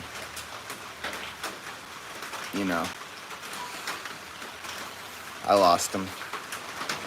His name was Thumper, just like from Bambi, because I am not creative when it comes to animal names. I actually didn't even name her. Like, she named herself, but my ex-fiance was the one that came up with the name, because when it came time to go and get them registered and get their shots and stuff, I didn't have a proper name, or actually I didn't even really have a name at all. And it was suggested her name was going to be Wednesday, like from the Addams Family. But I was like, nah, I feel like that's too generic. We're going to have to switch it up a little bit. And then she was like, well, how about Tuesday or one of the other days of the week? I was like, that could work. Went, called her Gizmo first. She didn't respond. Called her Wednesday. She didn't respond. Called her Darling. Didn't respond. Called her Tuesday. Ran right up to me. I was like, okay, so I guess you like that name, so your name's Tuesday now.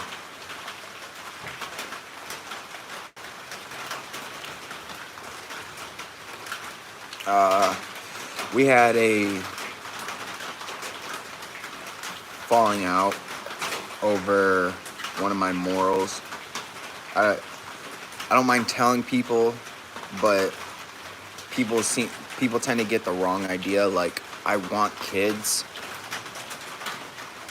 but I don't want to raise someone else's kids before I have my own.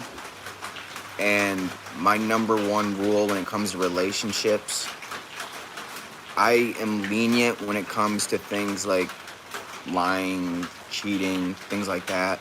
I will put up with so much, but the one thing that I will pretty much not stand at all is if you cheat and you get pregnant and you have a kid, and that's pretty much what happened.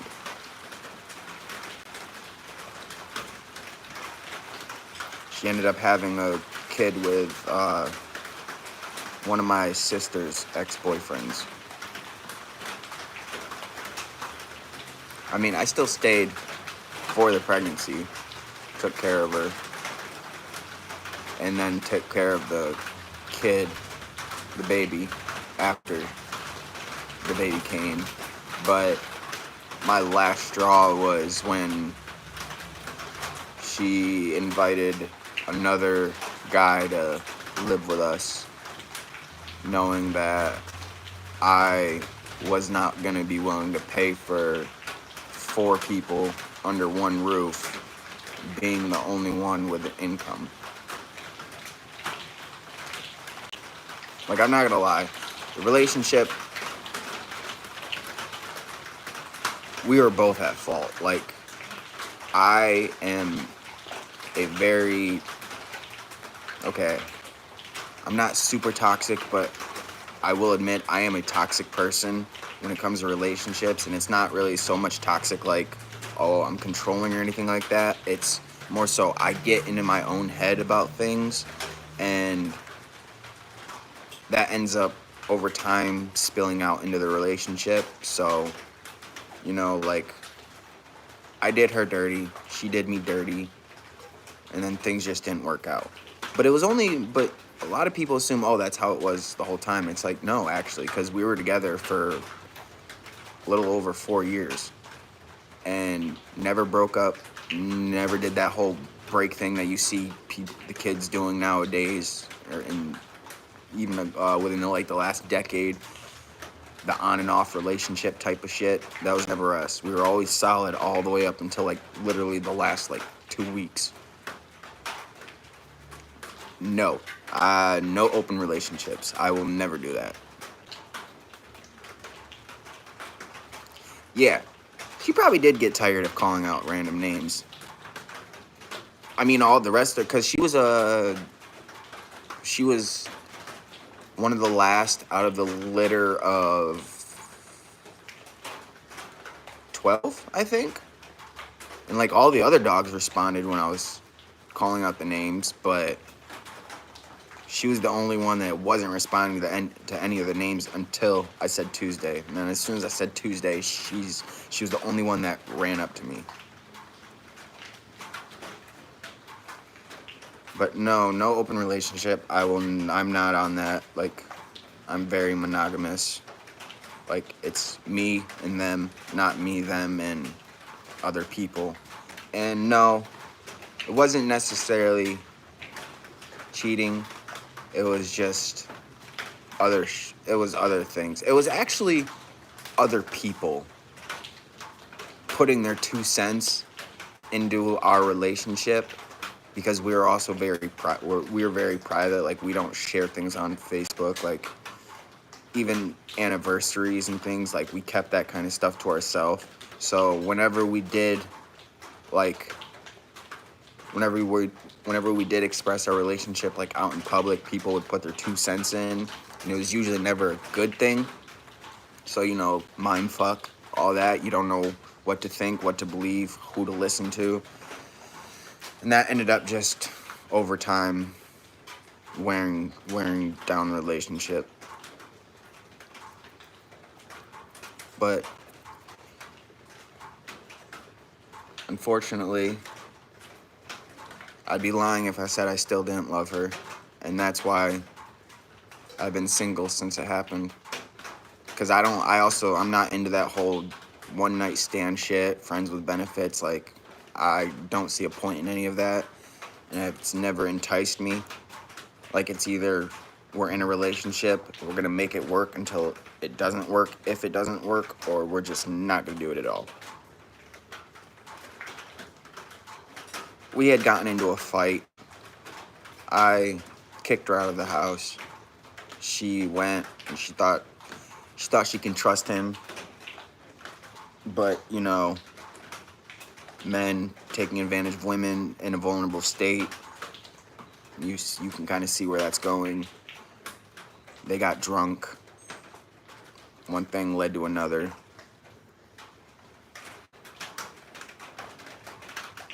And I actually didn't find out about it. I didn't find out about it until almost 2 months in. It was kind of messed up because I had just gotten a raise at work, and we had started making plans and stuff. And I guess she just couldn't hold it in anymore. As soon as I got home from work one day, she was like, "We need to talk." And she told me, and that was pretty much where everything went wrong.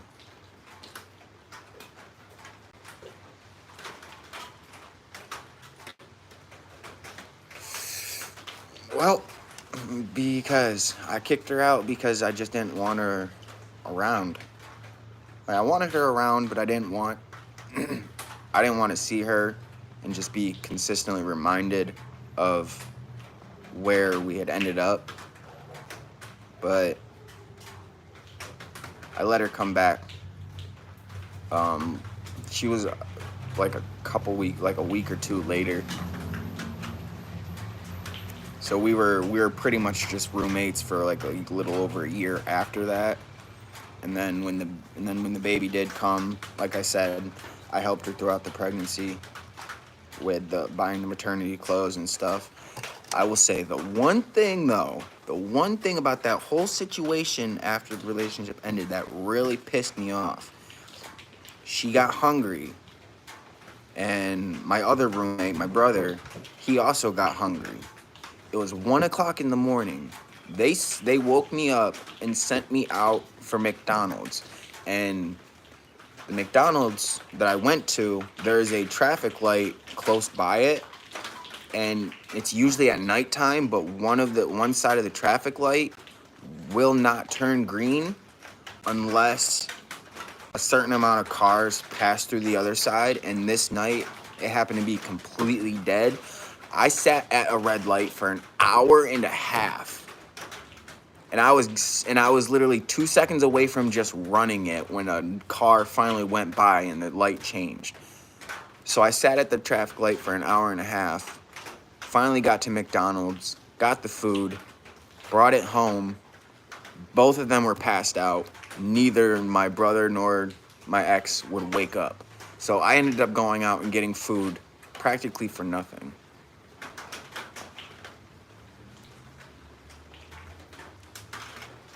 No, that wasn't I wouldn't say, knowing her situation, like, before we got together, you could say it was toxic, but no, that wasn't the toxic part. The toxic part was more the mental warfare that, for the most part, I put her through. And it wasn't so much that, like, I was treating her badly. It was more so, like, I'm introverted, and I keep a lot of things to myself, like my problems and stuff like that. I don't like to put them on other people or even talk about them. And like I said, I would get in my own head, and she would try to break me out of it, and I would pretty much just like push her away. So that would be frustrating for her. She'd get upset, and we'd get into an argument over it. You know, it'd pretty much go from there.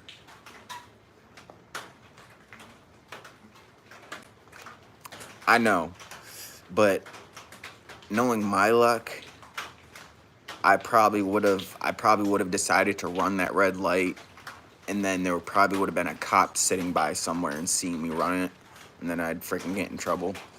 So, but at the same time, I also didn't pull up to the light expecting that I'd waste an hour and a half sitting there. Like, I literally had enough time. I could have watched a full movie, like, on my phone before the light turned. It probably would have gotten to the end credits. I would have been watching the end credits before the freaking light turned.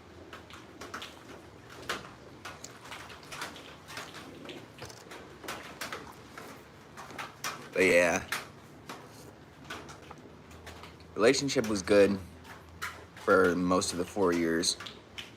And it was pretty much like the last month or so when everything hit the fan.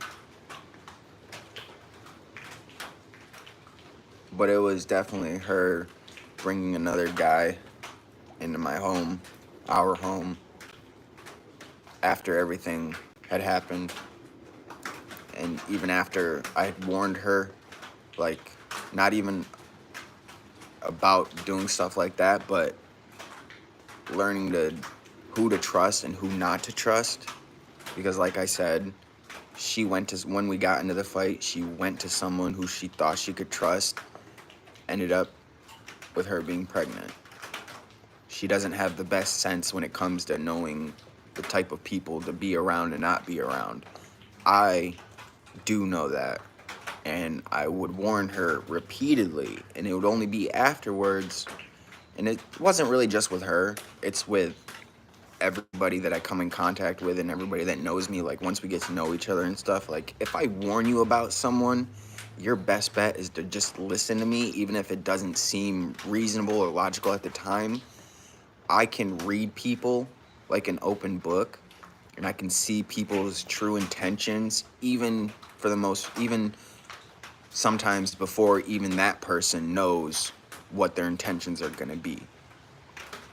And that's usually how it is with people. I'll warn them, they'll ignore me, and then when things go exactly how I say it's gonna go, they come back and, oh, I should have listened to you. You were right.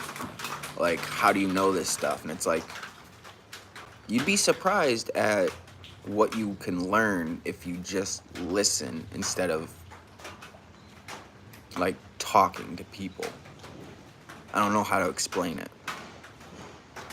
But when you're more of an observer than a participant in life, you learn things that other people really don't learn or aren't aware of.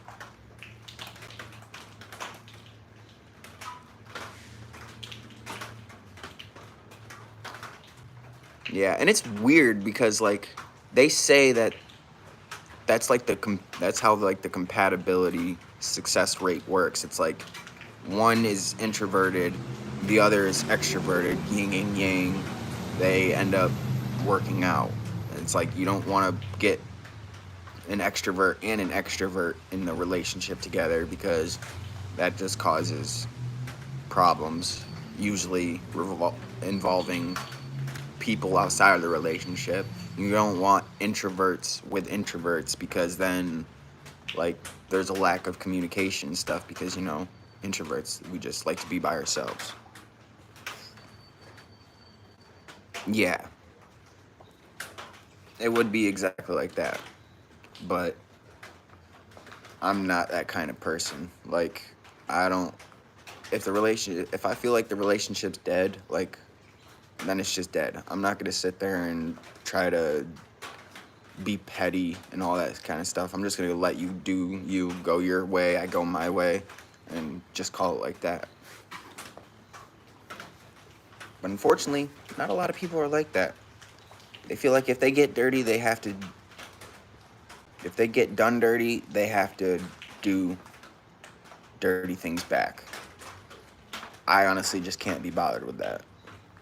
And it's not even with relationships, it's with friendships, it's all of that. Like, if I feel or if I think that it's not going to end pretty, then I'm just gonna cut it off where it's at, try to savor the good times as much as I can for as long as I can, and then just go about my life.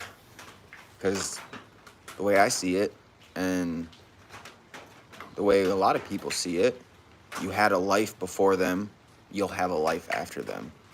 Even though it's not the same, and you might not feel the same feelings and stuff, it still doesn't negate the fact that you had a life before them, you'll have a life after them. Yeah. I mean, for me, it's more about the connection. If they're introverted and we connect, great. If they're extroverted and we connect, great. If they're ambiverted, which a lot of people don't know, but ambiverts are the middle ground. They're a mix of introvert and extrovert. If I connect with them, then great. Which, for the most part, I connect with people. Like, I'm a likable person, I don't find it hard to like other people.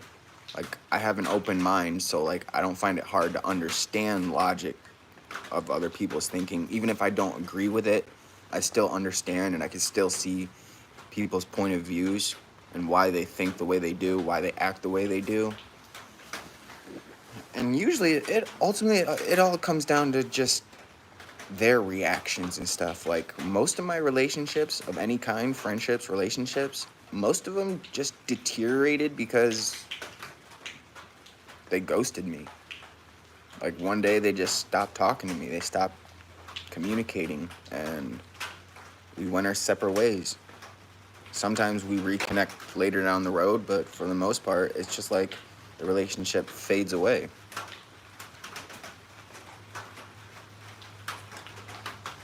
But I would say I would probably been with more extroverts than introverts or ambiverts when it comes to relationships. Like, I'm the homebody in the relationship. Like, I just want to do us, you know? I don't really care about going out to parties and going out socializing and all that stuff. It's nice every now and again, but if I can figure out a way to do stuff that only involves me and that person, then I'm gonna be all for it.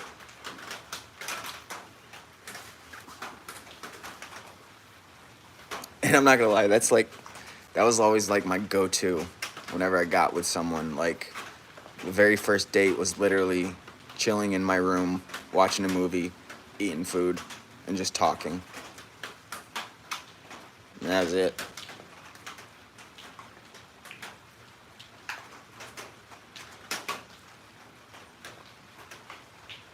And that was kind of like that was kind of like a routine that we'd get into.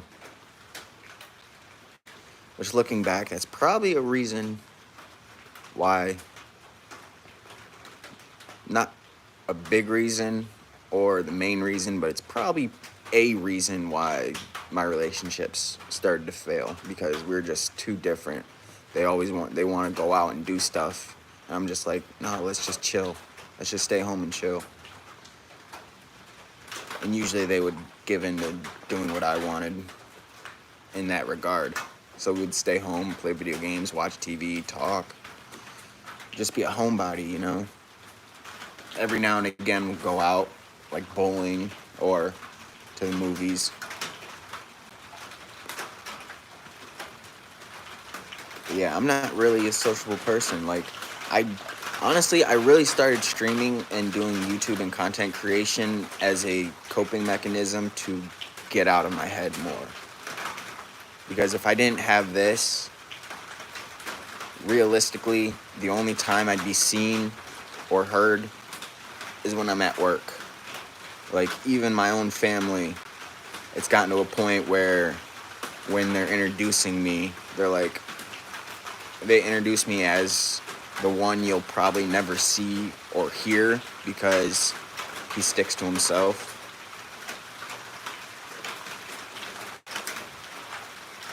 Oh yeah, I was a bookworm growing up. Even now, I think I still hold the record for my for the middle school that I went to. I still hold the record for most books read in a year. I read every single book in that school library. And when I mean every single book, I mean every single book. I was checking out 7 or 8 books a day, and it would only take me, and like, I spent a lot of my childhood grounded, usually for stupid shit, but I didn't really have a chance to go out, make friends, or do all that kind of shit that you do when you're growing up. So my things were books, more books, and art and writing, which is probably where my creativity bloomed the most, actually. Oh no, low power. You still hold the record for elementary? Hell yeah. Books is knowledge, and knowledge is power, and power gets you everywhere in life.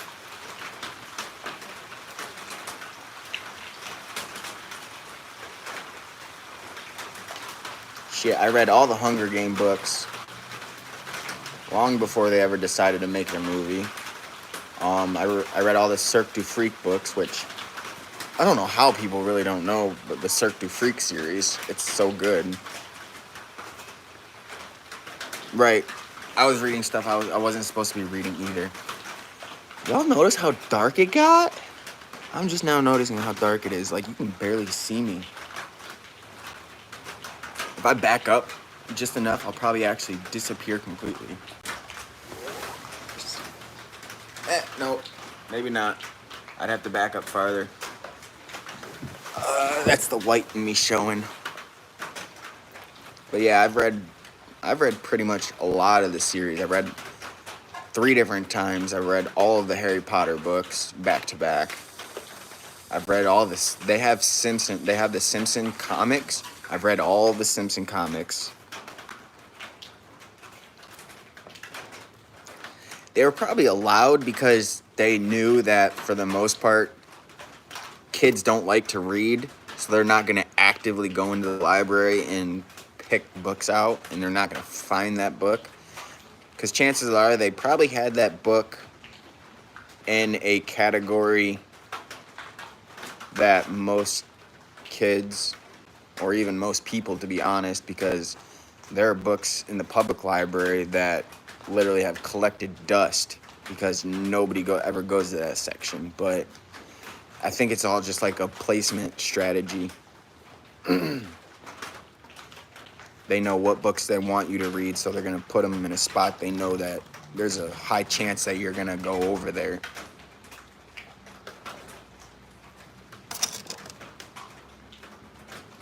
Your mom threw the Harry Potter book you brought home? What she got against reading? Harry Potter's good.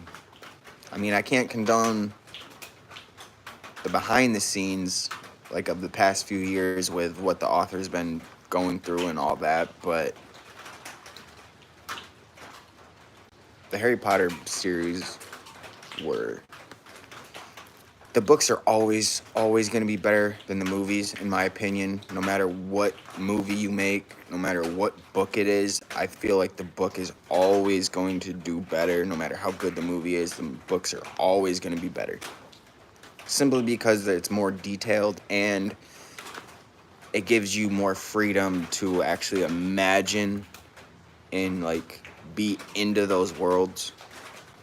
Because once they come out with the movie and you see the movie of the book, it's like now you have that idea in your head that what you saw in the movie is what that whole storyline, that whole plot setting and all that, what that's actually supposed to be, and it's really not.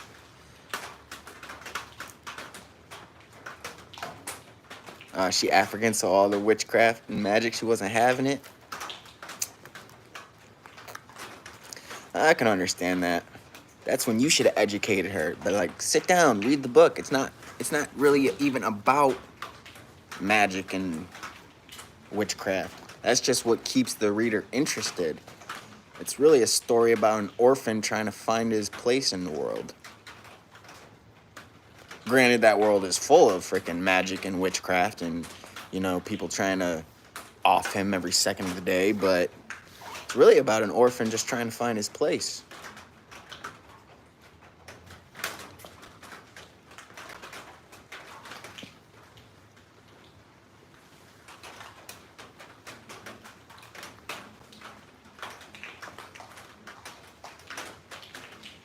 The Twilight series was kind of like that. I don't know if you do it. I don't know if how many people have this little, like, I wouldn't say quirk, but you know how, like, when you watch a movie and stuff, and then you wanna see, like, if you actually know the actors and actresses that are in it, so you go on and you Google, like, the cast of the movie, and you look at the actors and actresses. I do the same thing with books. Like, if I read a book that I really enjoyed, I will look up everything and anything on that book, like the inspiration behind the book, how long it took to write the book, things like that. And when I first read the Twilight series and stuff, I was so like, I don't know what the word is. I'm not going to say infatuated, but it's kind of like along those lines. I was so interested in it that I started researching like the whole background story to it, and I found out that the whole Twilight series was actually created based off of a dream that the author had. And she said it was probably like a 30-second dream. Like, she doesn't even really remember the whole dream. She just remembers the one sequence. And if you've seen the Twilight movies, you'll know which sequence I'm talking about or what scene, because it's like one of the most famous scenes in the whole freaking series. And it's the meadow scene when they're just laying there in the meadow talking. Apparently the author had a dream of being in a meadow talking to someone, and she just rolled with that. You've seen the series like 4 times? Yeah. I made the mistake of when I read the books, I made this mistake of reading the 3rd book first, not knowing that it was a series. So like when I was reading it, I was so confused because that's like the climax of like the whole series kind of was the 3rd book. And I read it all the way through, and I was so confused on like how everything led up to the way it was. Found out that there was 2 books before that, and then a book after that. So then I had to go find Twilight and the New Moon and stuff. And I don't know why. I'm not an emotional person when it comes to sad things, but New Moon, for some reason, broke my heart. The book did. But I agree. I would probably say Team Jacob as well.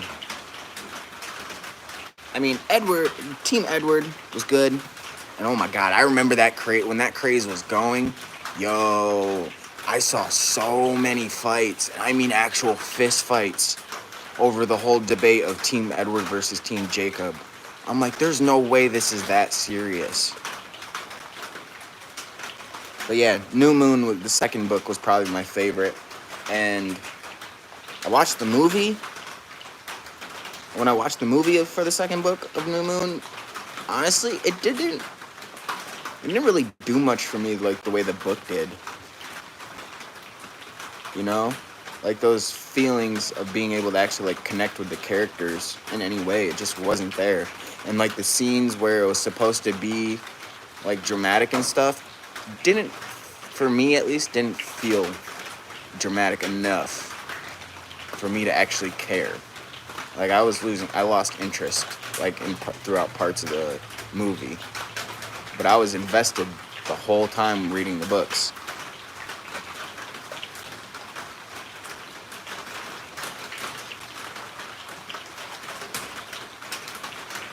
Took you years to realize one of your crushes played in Twilight? Who was your crush?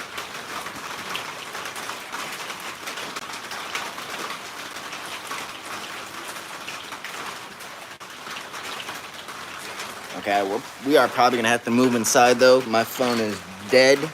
I gotta throw that bitch on the charger, and it's getting dark enough you guys probably can't even see me like that. So we're gonna go move somewhere where there's lighting. But yeah, who was your crush?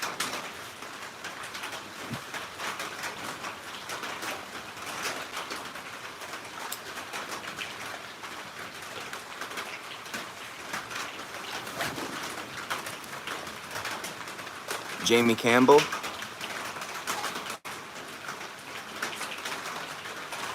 See, that name sounds familiar. I'm trying to think of where else I know that name from. I feel like the movie I'm thinking of is Jumper with Christian Haydenson, the one that plays the The one that ends up becoming Darth Vader in Star Wars. That actor, his movie Jumper, I feel like that's the movie I'm thinking of with Jamie Campbell. I could be wrong. See, this is usually the part where I'll have to... Mortal Instruments, okay. I never actually got into Stranger Things. I kind of know the characters, but I never got into them.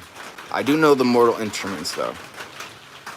I haven't read all of the Mortal Instrument books, but I read City of Bones, and I've seen City of Bones, the movie. So, like, I kind of know who you're talking about, but it's not really registering right now who it is. Like, I don't have a clear picture in my head of who that is. He was in Harry Potter. Oh, God. See, now you got me. Now I gotta go and Google it. Because this is what I'm talking about. Like, I Google the characters and then I go see what other movies they've been in, what other works they've done. I don't know, I'm weird like that. Find out how old they are, how tall they are. It's not even like I do anything with that information. It's just like random information that gets stored in my head for no reason. Mortal Instruments is where you noticed him. Hey, shut up. Quit barking. You're gonna wake the neighborhood.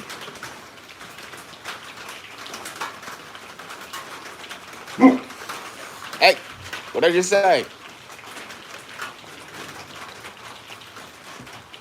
I'll let you in a second, okay? Chill. It's not that serious.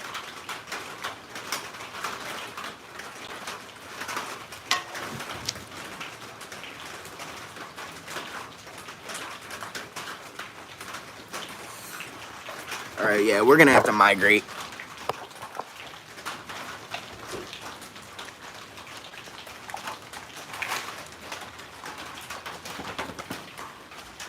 Indoors we go. Shut up. Are all the dogs in here now? Okay, yep.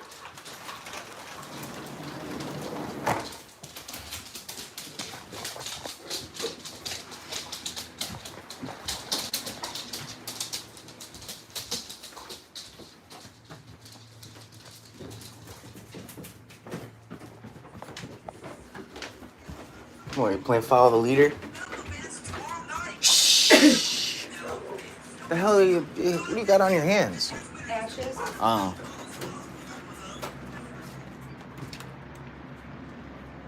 All right. Let me throw my charger on. Yo, you're gonna trip me up, dog.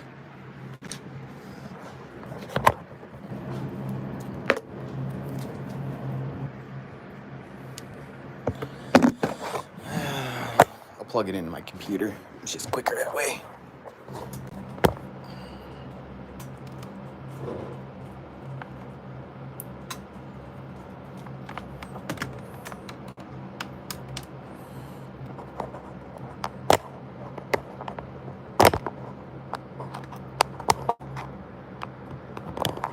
I think I'm gonna have to go horizontal with this.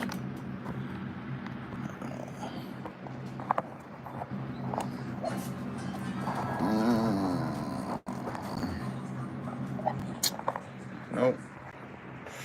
Upside down? Nope. Never mind. Okay, I'll try to leave it like this then. This might work, might not work. I literally have nowhere to set my phone while it's on its charger.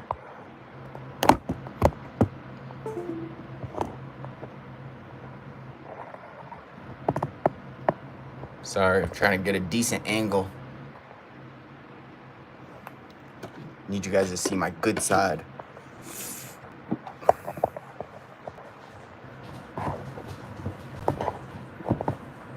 And that's not gonna work either. You know, fuck it, we'll just do it like this then. Y'all see my keyboard.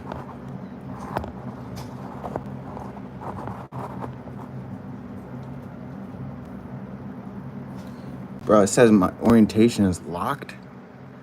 I really gotta unlock it. Oh, I do. So I can't even put it in landscape mode unless I start stream with the landscape mode. I got something I can clip it on.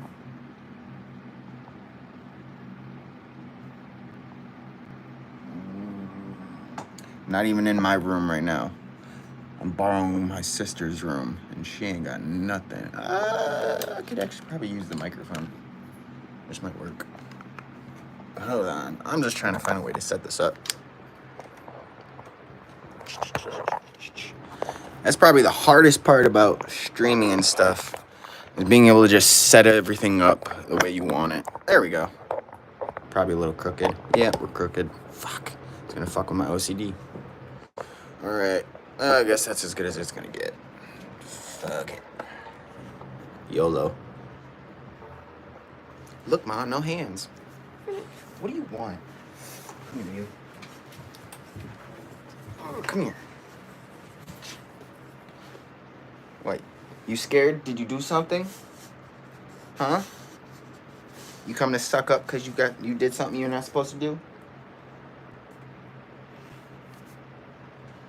Yep, that's the puppy. And he don't listen for shit. He gets in the trash. He chews up everything. We just went out a couple days ago, bought my nephew a couple pairs of new shoes. They're already finished. He freaking tore them up. Alright, give me a second though. I gotta use the bathroom. Drinking too much water.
What are you doing?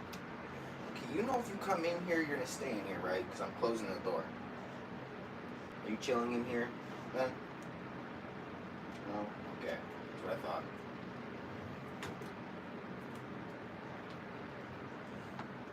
Dogs never make up their mind.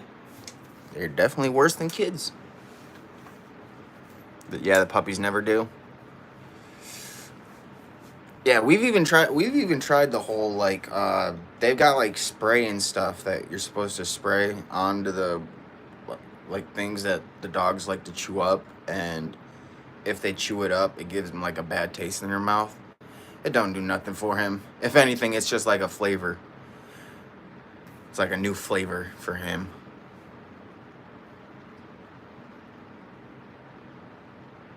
Yeah. Yeah, my older sister. And it's her crib.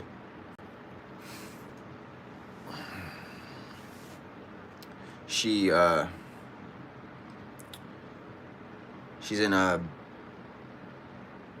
yeah, fuck it. She's in a bad relationship. Toxic guy. she moved states away, and then there was some issues going on in the house. We had to go and rescue her. She came here. We got her here. She pretty much took over the room, because at one point this was actually my room, and all of these walls had paintings, writings, and like all kinds of things on them from when I was staying here. Like people would come, I would have friends come over, hang out, and they'd want to write stuff on the walls, and I'd let them. But eventually, over time, it became my sister's rooms. 2 of my sister's rooms. Now, it's pretty much just a spare room with my sister's stuff in it. But yeah, we had to go and rescue her out of the relationship. She stayed for a month and then decided to go back and pretty much left all of this stuff, so.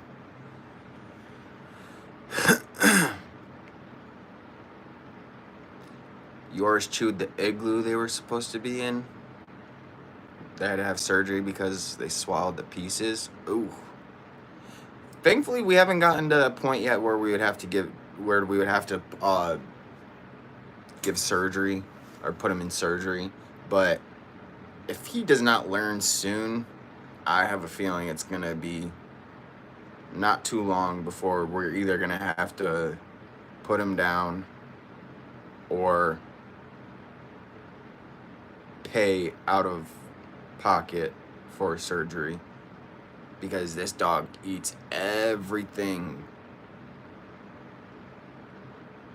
And I don't know what it is. I don't know why he does it. Like, he gets reprimanded at pretty much every single time. That doesn't work. We throw him in his cage. That doesn't work. Like, we do everything except abuse him, and nothing works. And he's been here now.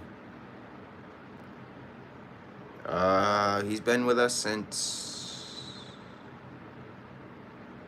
December. And even then, he used to belong to my neighbor, but my neighbor worked so much that they were never home. And they also have another dog who they couldn't really pay attention to and take time to raise. So they figured instead of having the 2 dogs, it'd just be easier to get rid of one of them. And since the other dog that they had longer and he's a little bit older, then they figured I'd just get rid of him. And he's technically supposed to be my sister's dog, but she's already got a dog. Her and her boyfriend. They have a dog already, so he's pretty much just free roam around the house. I think it might be a brindle thing. And even more specifically, a male brindle thing, because we do have another brindle in the family. And then my neighbor, their kid, has a brindle. And they don't chew anything up. They don't do any of that kind of stuff. He is literally the only one. Chewed up your sprinklers multiple times? Damn. They had to, wait, aren't sprinklers like metal pieces or something like that? If they could chew that up, that means they've been going at that for a while. Oh, yours are female? Well then, yeah, maybe it is just the breed. Maybe they just feel the need to eat everything, put everything in their body. They attacked your brother when he was over one night looking at the AC unit. Oh.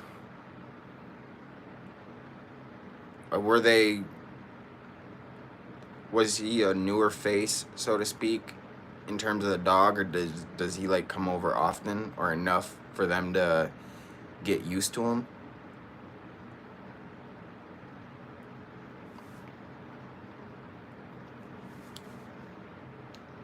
Because that's the big dog, Amenadiel. He has that same thing where if you only come over every now and again, he knows who you are, but he'll still like bark at you and like charge you, even though for the most part he won't do anything. That's pretty much his go-to. He barks and then he charges, and then he just stands there and stares at you. But once you're around enough, eventually it gets to the point he's just like, yeah, I don't care about you. I've seen you before. It don't matter who you are. I'm just gonna keep going about. They knew him.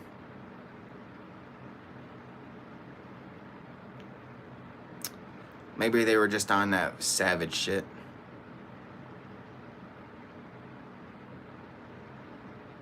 That could be a possibility too. Because the neighbors that live downstairs from me, they have a dog, and that dog gets along with pretty much everyone. Until it comes to me. I mean, he doesn't try to attack me or anything, but every time he sees me, he has to bark, and I think it's because he smells my dog on me.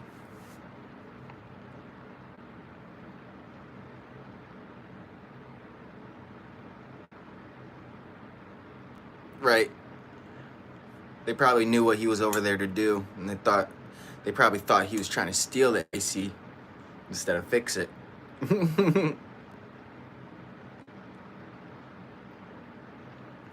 dogs especially, dogs are just like humans. Like, when it gets too hot, they get irritable real quick and over pretty much every little thing. Like, you move their toy wrong, and they're just on you like that.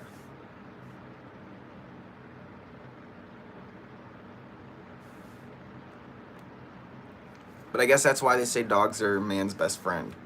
Because we're so much alike, you know? The biggest difference is we got opposable thumbs and they don't. Oh, and we can communicate using English. Or just using actual language. Like, I always wonder what it'd be like to be in an animal's head.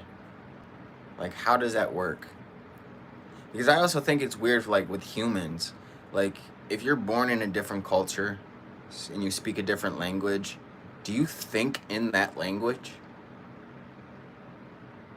Like, do Spanish speakers think in Spanish the way English speakers speak in English?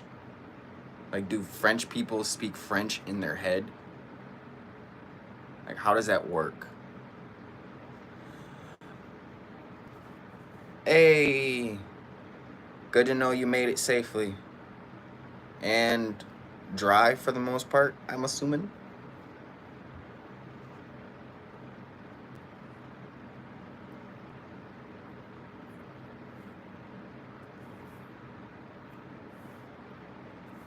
Right. Like, I feel like that's kind of a dumb question, but at the same time, it's like one of those questions that feels like it should make sense, and it does make sense, but something about it doesn't add up. I don't know how to explain it, but that's definitely been one of like those existential crisis questions that I've asked myself since freaking, I don't know, like I was 2.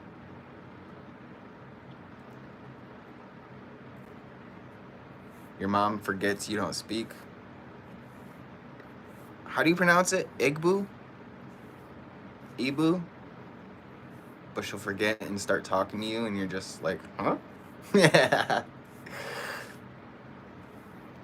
Oh, that's funny.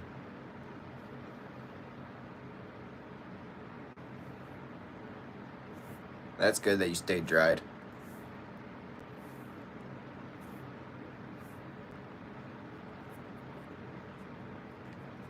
But yeah, I've always felt like I want to ask that kind of question to people. I'm like, because there's like a lot of Puerto Ricans and stuff that live around where I'm at, and I just want to I want to ask them, like, do you think in Spanish or do you think in English?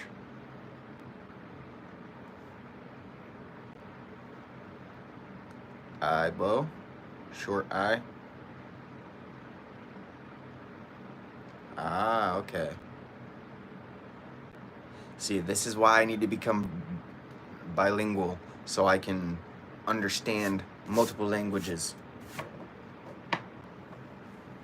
The G is silent. I will say that that is something that makes the English language confusing and kind of ridiculous. The fact that we spell words with letters that we don't even need. Like, the G is silent, so then why the hell is there a G in there in the first place?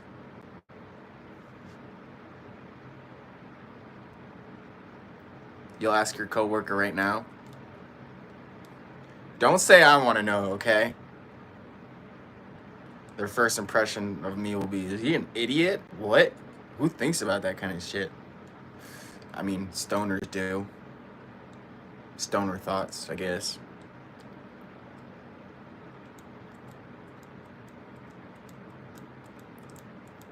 But yeah, like, we're American. We can speak English. For the most part, most of us can read English. So why the hell do we have to make it so complicated? Like, why do we have two words that sound alike but mean two different things and are spelled two different ways? And then why the hell are we throwing in all these extra letters and numbers and shit if we don't even pronounce them in the word when we say them out loud? Like, are we just trying to prove that we know our ABDs or what? Like, what are we trying to prove?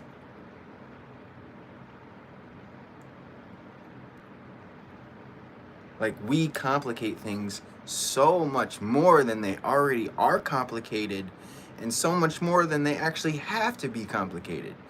We are literally the only ones that can take something so simple and figure out a way to make it complex.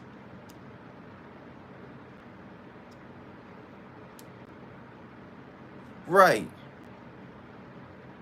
The homophobes freaking stress out everybody.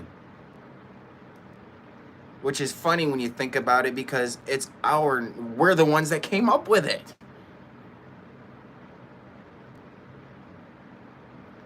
I feel like the only thing that makes other languages hard to understand is the spelling and then what they mean. I feel like that's what makes it hard to understand. It's not even really so much speaking it, but so much knowing what certain things mean and then how to spell it or read it. All that Spanish conjugation crap, right? Because, I mean, technically, it's easy to speak. It's easier to speak Spanish, French, Arabic, whatever. I feel like it's easier to speak that than it is to understand English. Right. Like, why do we need masculine, feminine? What's that supposed to do?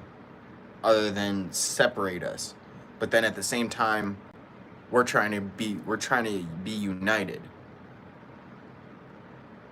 We are literally doing the complete opposite of what we want to achieve.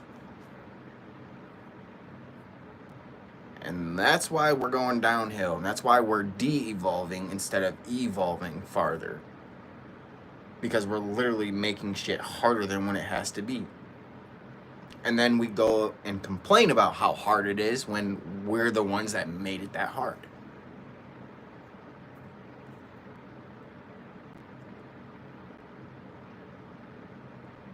Because, I mean, life could be as easy as breathing, where you don't have to think about it. You don't have to wonder how this works and that works and how you're going to do this and how you're going to do that.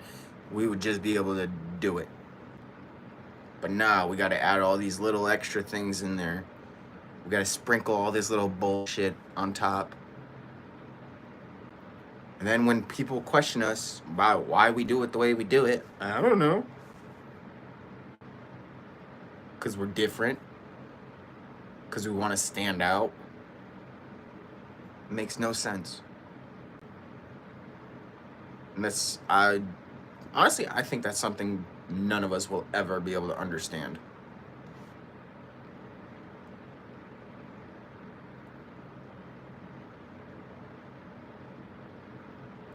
have a long ass word and then look up synonyms and it means something like happy. Dude, what the fuck? Just say happy. Right. Million different words for one freaking thing. It's like, and just call it that. Why do we need 5 million words all to mean the same thing? Like, are we trying to be fancy or something? Like, what's going on? And that's where all the miscommunication comes from. Especially when you're trying to communicate with someone who doesn't necessarily speak your language or have the cultural upbringing that you were raised in.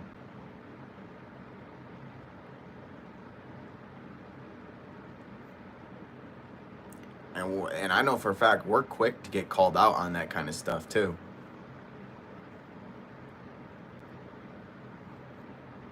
Like, I understand we're trying to go for diversity in terms of not being the same as like every other country in the world, but at the same time we're doing too much. And it's that fact that we're doing too much is what's making us stand out.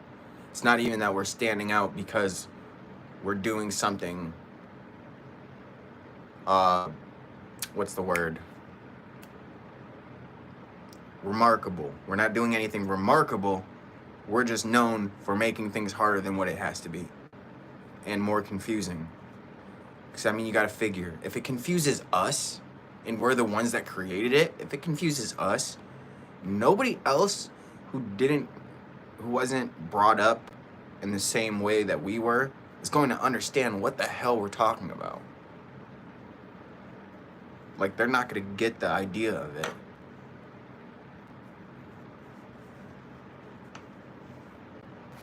That's why one thing they should have definitely done in school, they should have had a core curriculum where you learn the basics of like all or the majority of all languages. Instead of having to choose between you want to learn Spanish, you want to learn French, you want to learn Italian. It's like, just make a course where you learn all of it. Because trust me, it's a lot harder to learn English than it is anything else. Sure, it might be a struggle and you might have to memorize some things, but it don't matter how much memorizing you do with the English language, you will always forget or always mix things up. See, that's the thing. It only seems like it's too much because we were never put in that situation to actually go through with it. We were only made to focus on one language. And I feel like that's part of what's holding us back from being able to be bilingual, from everybody being able to speak every language, even if you're not from that region, that state, that upbringing, that cultural diffusion or whatever. It's because we didn't open ourselves up to learning that stuff. We just forced ourselves to focus on one thing, which in my opinion makes us pretty narrow-minded. But it feels like it'd be overwhelming simply because you didn't do it. You weren't, not even forced, but you weren't given the option to branch out.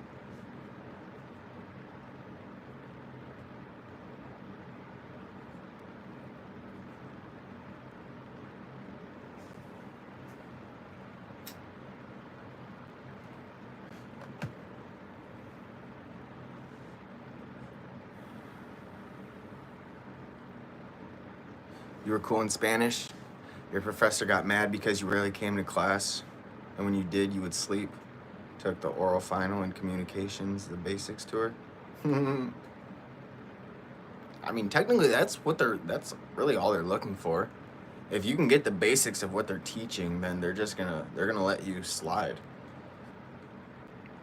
I was good at Spanish class, but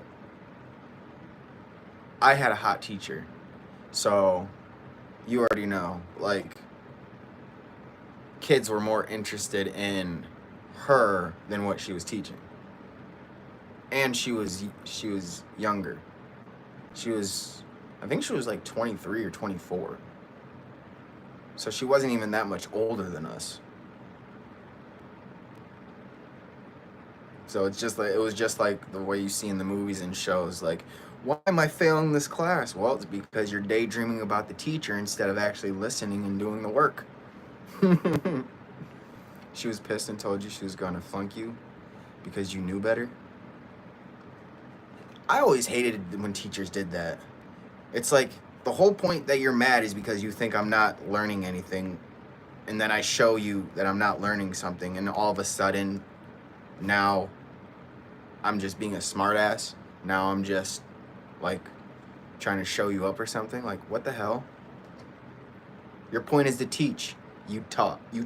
I learned. Doesn't mean I have to be like physically present there. I used to do that too. I used to fall asleep in class, or I would be reading my books. And that really only started in after fifth grade, because I also used to be the type that would answer every single question and pretty much know the answer to every single question.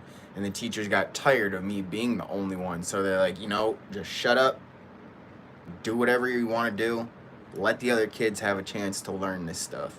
I'm like, you literally just taught it 50 seconds ago. If they can't remember what you said 50 seconds ago, then that's on them. I mean, granted, I have a photographic memory, so that did help me a lot, but after that, I pretty much just started skating by and doing just the bare minimum when it came to freaking schoolwork. Somehow still managed to graduate early with more credits than I needed, but that's beside the point.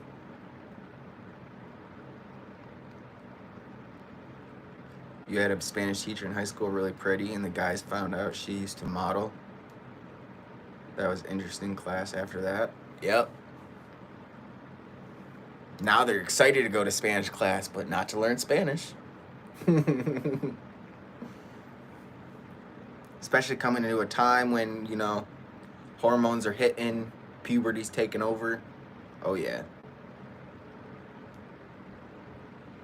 You'd get in trouble for reading your books, or they'd call on you to read aloud, so you'd get irritated and read fast. The kids would start complaining, teachers wouldn't. They wouldn't call on you once they saw how fast you would read. Right. Like, did you read that or did you just skim it? Like, are you processing what you're seeing on that paper?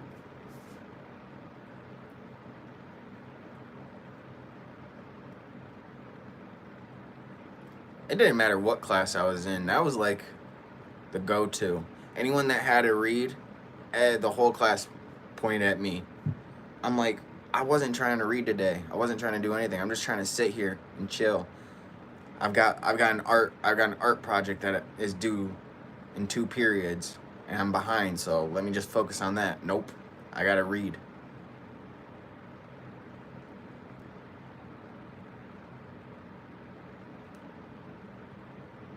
I think it was because I'd make it funny. Not even funny, but I'd make it interesting. I'd read it in a way that was interesting. Right, make A's on the test. I used to annoy my teachers. I would, like, when we take tests, I would intentionally spend like the first 10 minutes of the test just trying to memorize every single question and like words on the test. Not even the answers, but just the questions. And then after the test was done and they'd want to go over the tests, I'd literally just sit there and repeat back the questions that they were in the process of asking. And they would get so annoyed because they're like, how do you remember that question? That was like question 35. We're still on question 12. Like, how do you remember that word for word? I'm like, I don't know. I just do.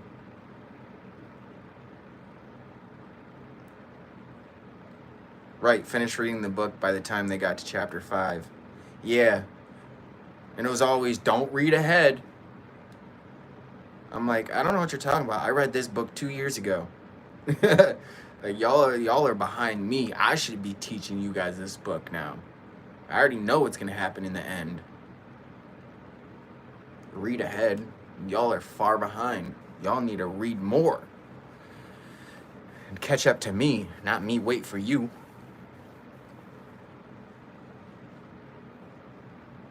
I don't know, that's kind of like the mindset that I developed early on, and like it pretty much followed me even out of school. Like, I don't like waiting for people.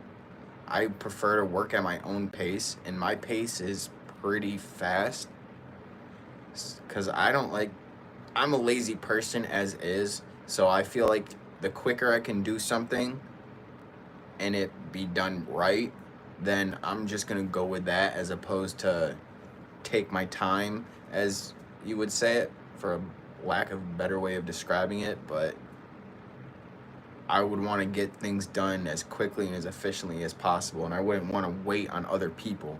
So like, if it came to a group project, I'm like, I'll just do it all, just because I know it'll get done. For one, it'll be done for the most part correctly, and I know that it's my work and my effort that's going into it.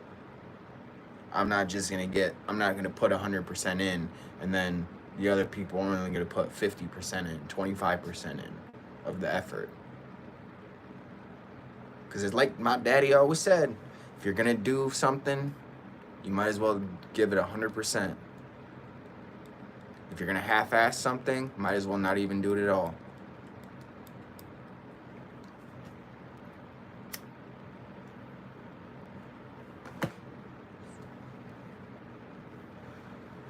You know?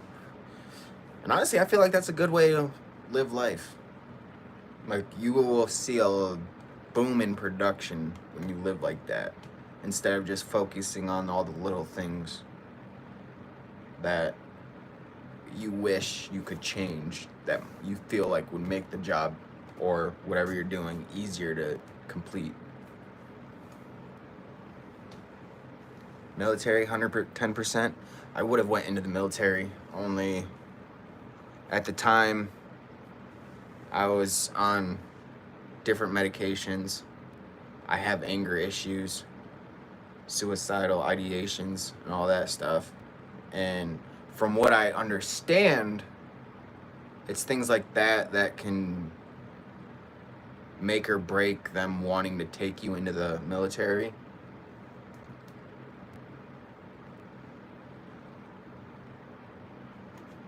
And then there was just the fact of, I didn't know if I did get into the military, I don't know what I'd want to do in there.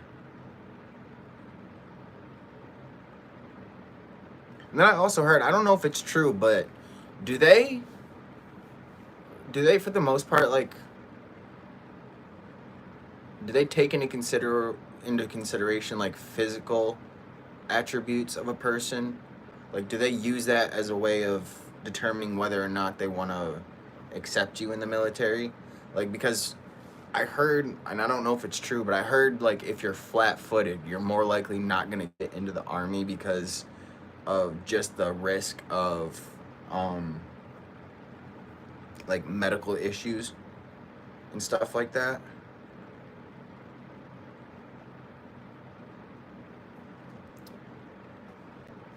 Didn't even want to give 5%. You want me to go above and beyond?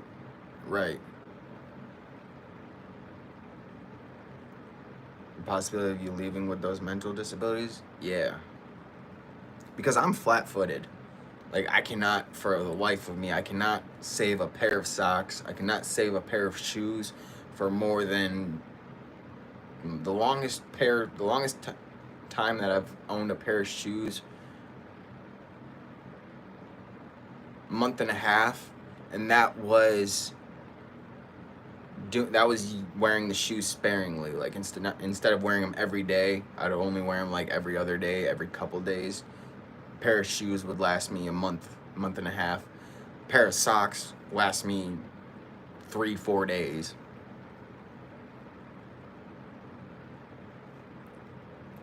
But yeah, because I'm flat-footed, so that was another reason why I didn't really get into the military, because I wasn't sure where they stood on things like that.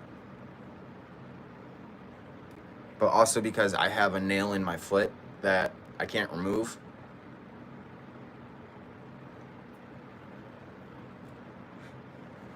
Because my pain receptors in my feet are kind of all fucked up. So I can't really tell if I step on something. I can't really tell that I did until, I look down and I see all the blood and stuff pouring out of my feet.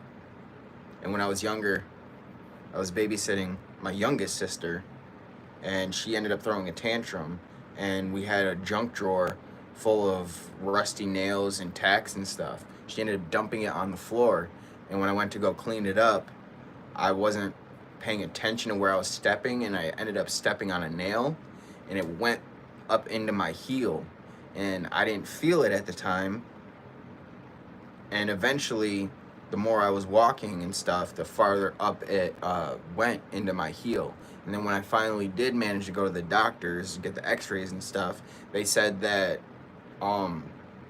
it had gone so far up into my heel and like through the bone and stuff, and the tissue and the muscle had managed to cover over it. They said that if they had to do surgery to try to remove the nail, there was a 99% chance they would have to amputate my heel. And I was like, yeah, no, I'll suffer through the pain for the rest of my life. I'm not losing my heel, especially because of a fucking nail. Like, hell no. If I'm gonna lose a body part, I want it to have meaning, If I'm gonna lose my eyes, I want it to be because there's a blind person out there who got into an accident and now they need sight. I'll give my eyes to them. But I don't want to just lose a body part just because.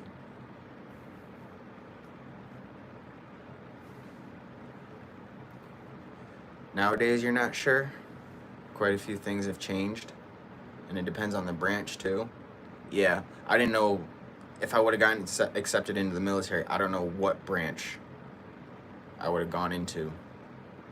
I probably would have tried fucking SEALs, to be honest. I probably would have tried to be an elite. I feel like I have good physical and mental endurance. Like, I can work through pain easily. I can ignore it. I've learned early on how to shut that part of my brain off. So I feel like I would have had a good chance.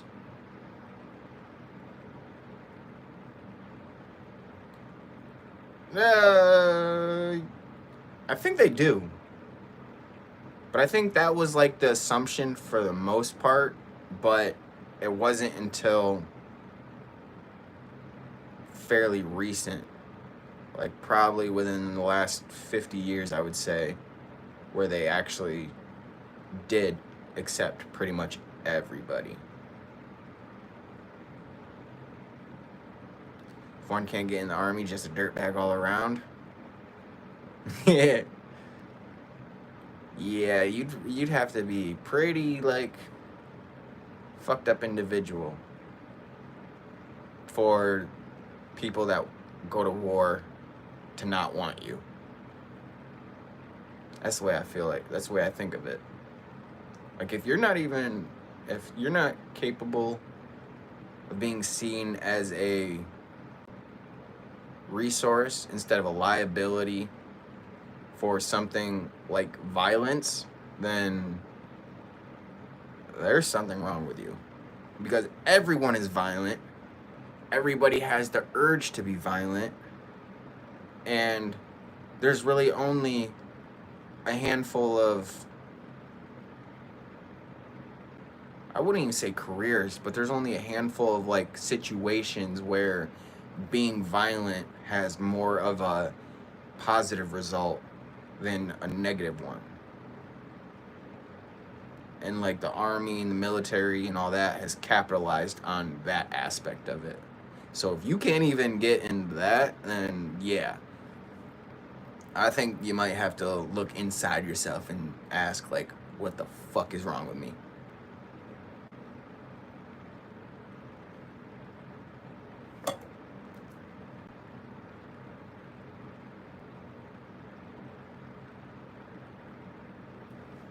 Like, can you imagine, like, if you were a terrorist, could you imagine not being let into a terrorist organization because they thought you weren't violent enough or whatever? Like, I don't know. That's just a weird and kind of ironically funny concept when you think about it. And not even with something like terrorism, but just like in general. Like, how do you fail that hard?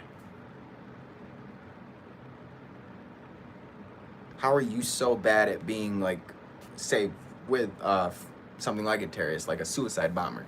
How can you be so bad that even an organization like suicide bombing or terrorism, they're like, oh no, we don't want you?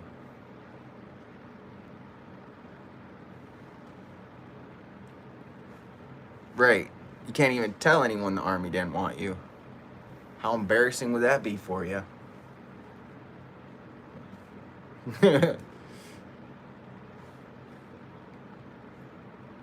Yeah, it's just crazy. Life is crazy, complicated, confusing, and all we do is just make it worse.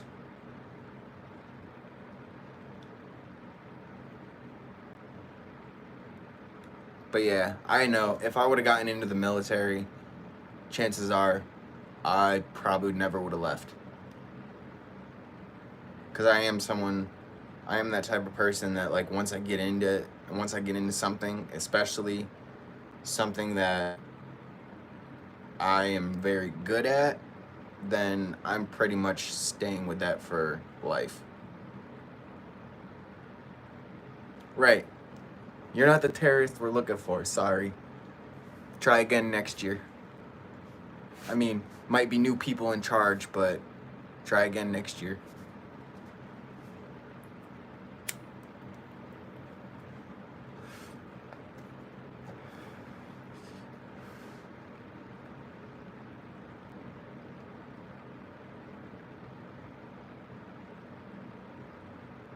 Like, it's just funny to think of like that.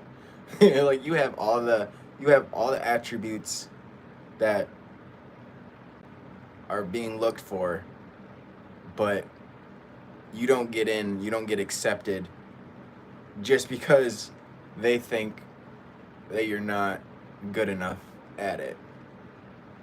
That's like a fucking, for another example, that'd be like someone with a violent history, someone that, like a murderer. That'd be like a murderer getting put in to a prison, and the prison's like, oh no, we don't want you. It's like, our whole job is to keep people like you contained and away from society, but like, nah, we don't want you. It's like, what?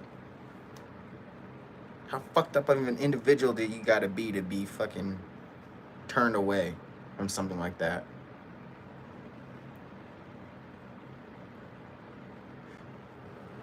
It's like that one meme. I don't know if you've seen it, but there's like a meme. There's a heavy girl, right? And I think in the caption's like, sorry, I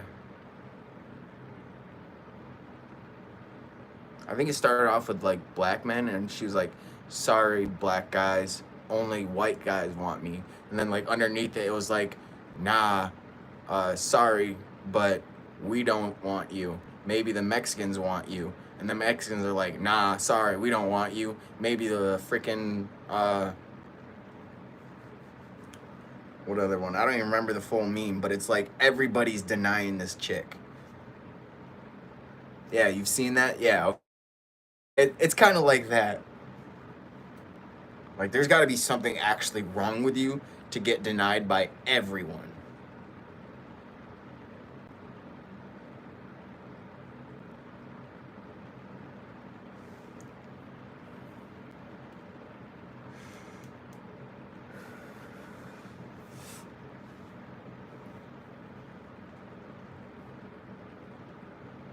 Yeah, that's like that meme. When I first saw that meme, bro, that meme was so funny. I could not get out of my head. It would just randomly pop up in my head like for a good year after I first saw that meme.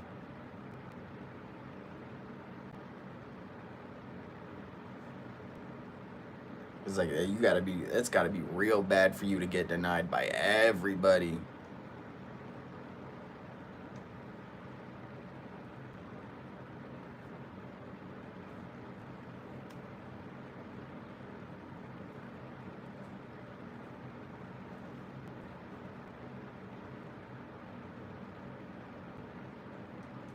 Yeah, I mean, of course, there's always a little bit of pity, but at the end of the day, they do subject themselves to it. And I mean, like, with past evidence, if you're gonna do something and past evidence points to the likely possibility of a certain outcome, and you're still gonna go through and do it, then you're just opening yourself up to being judged in that way, you know? Like, it's not right, of course. Like, everybody should be able to live their life the way they want to, but at the same time, you gotta also understand that other people are always going to have an opinion on what you do with your life. And if you don't have thick enough skin to deal with that, then you probably shouldn't be doing whatever it is you're doing.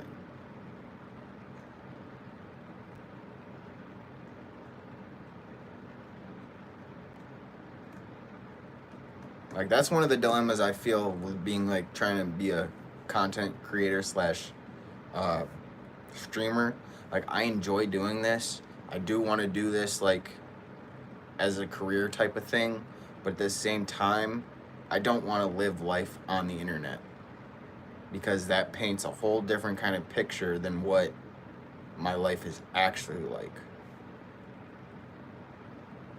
And I feel like there's so many people who live their life on the internet that when things get bad, they don't know how to handle it. But at the same time, it's like you feel bad for them, but then again, you don't, because they actively put that shit out on the internet. And it's like, there are certain things that should be private. Like, it's considered private for a reason. It should stay private. There's need to know, and then there's not need to know. Not everything that you project out into the world is on a need to know basis. You know? Like, it's okay to keep some things to yourself.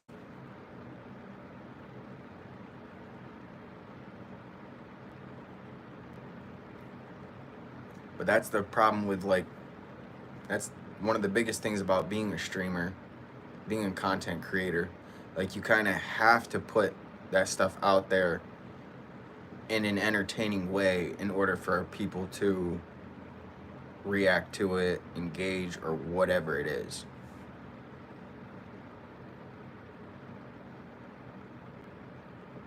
It's crazy to see for jobs so many people have digital creator in their bio. It just screams lazy. Right, because you know that there's a good chance 80% of them, 60 to 80% of them probably have never actually created digital content aside from like a 7-second clip from 20 years ago when they were walking down the street and they found a freaking penny on the ground. Oh, look at this penny. Click. And that's it.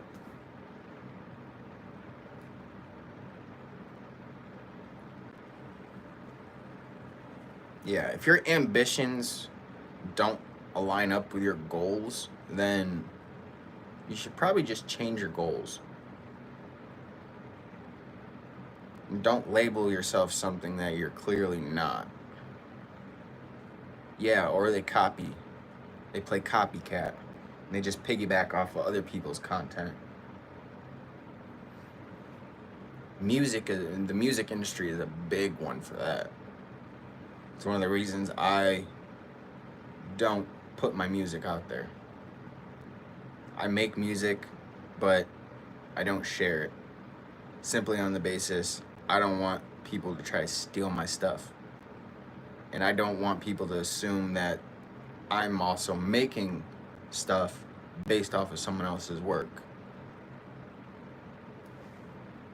That's why I don't like the whole idea of like being famous. Like, I'd want to be famous in terms of what I'm doing.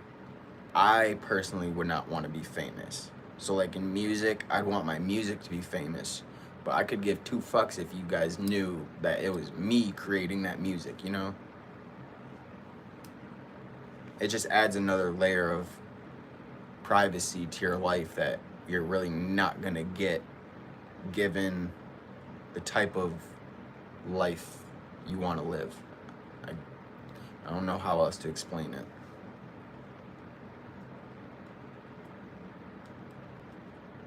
It's sad to hear students say they want to be a content creator. What happened to jobs that actually help people? Right. I mean, it's not bad if you can be a content creator and find a way to use that content to help people, but it's also kind of, what's the word? Redundant? Because everyone feels like they have like a $1 million idea, but it's like, not really. Because the chances are, if you have a thought, someone else has also had that same thought. And it's really just a race to see who can bring that thought to life, that idea to life, and do so in a manner that is actually beneficial, not just to that person, but like to the whole world.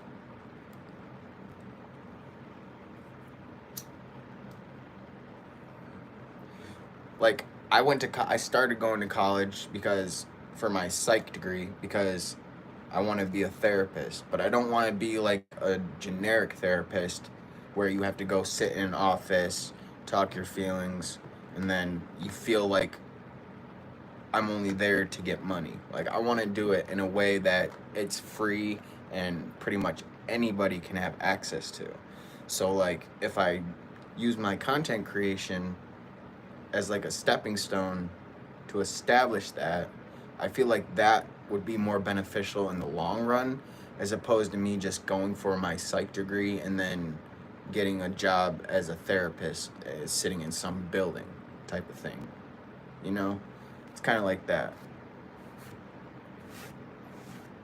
Like, I personally don't want to create content just to create content. I want to create content that, even if it's not in the short term, it adds value or brings value long term to pretty much life in general.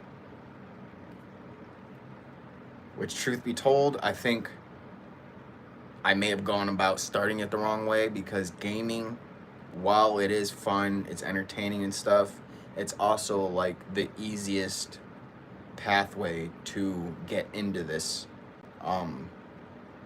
this type of thing that you want to do. But at the same time, it's also the easiest thing to get stuck in doing.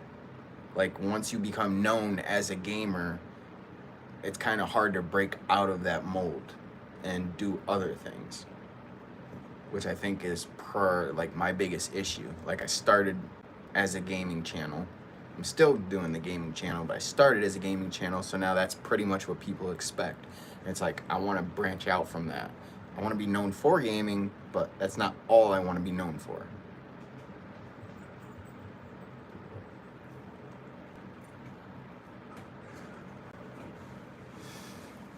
A lot of the creators use their helping to gain views, and that's disgusting. Right.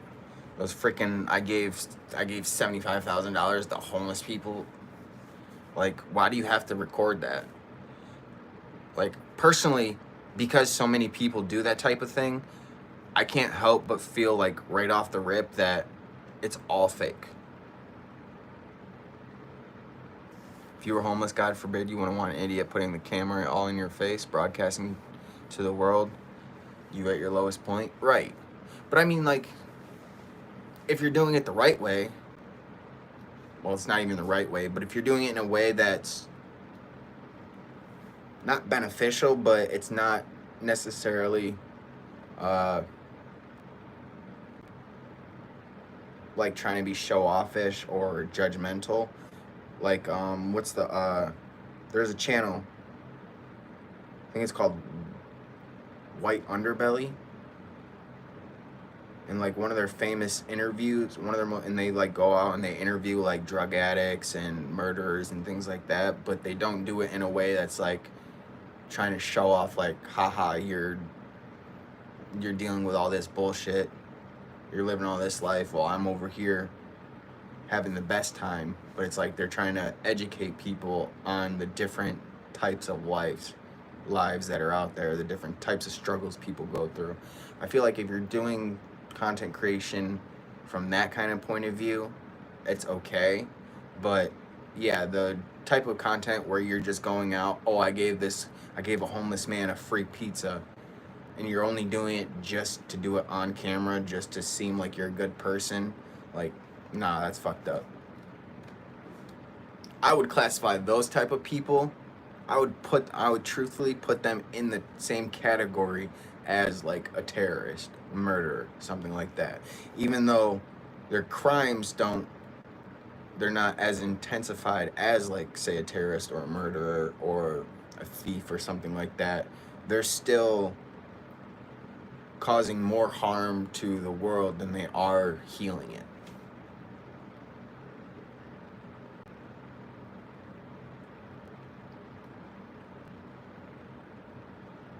But yeah, like, I guess it all depends on like what your intention is. Like, are you trying to help people, educate people, bring awareness, or are you doing it just to do it, just to like show everybody that you can do that?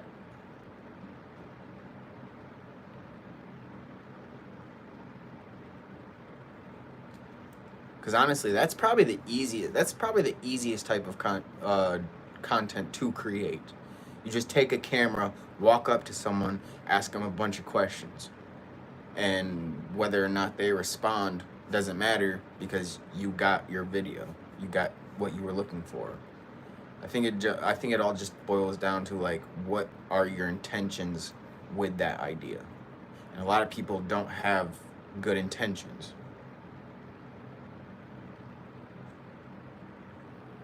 And that's just sad, because we're supposed to be building this world up. Instead, we're just tearing it down. We're trying to make it better for ourselves instead of overall.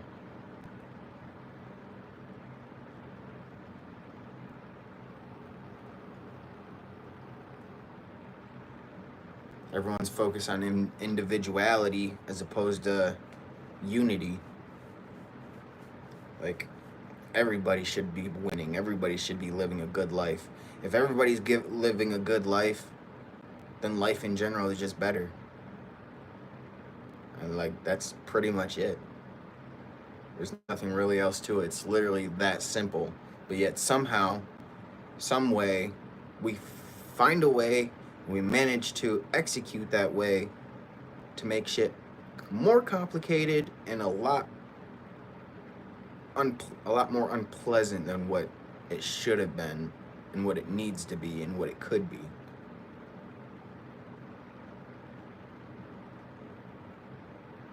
Right. The good guy who's not really the good guy, just painting a picture, not showing their true colors. Because it's usually someone else that exposes them for who they truly are. I mean, occasionally they'll do it themselves, but for the most part, they're smart enough to avoid being caught.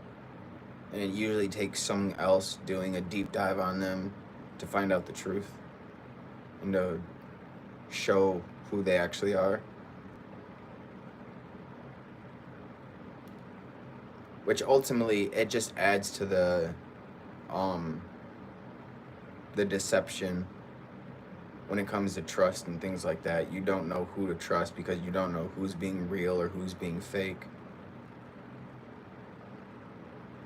And at that point, you just have to assume everybody's fake until they prove that they're real. And that's a lot harder to do than being real and proving that you're not fake. I think I said that right. I might have said that wrong. I don't know. My brain's not working right now.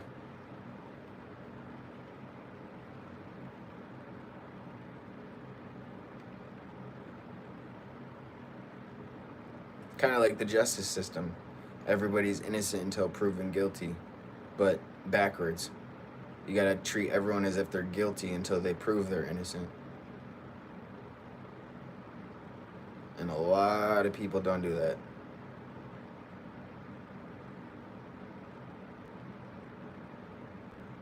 No, I think it's because of the opposite. It's because I haven't yet. I still got my medicine right here.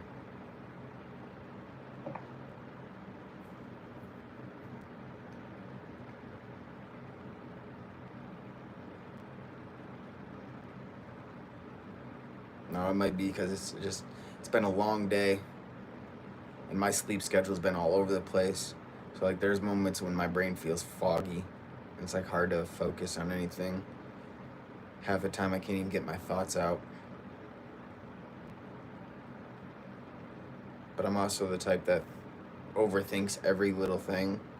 So like I have a million thoughts running through my head to the point I can't keep track of one of them unless I write it down or unless I talk about it extensively. I do need sleep. I want sleep. But sleep does not want me. Not at the moment.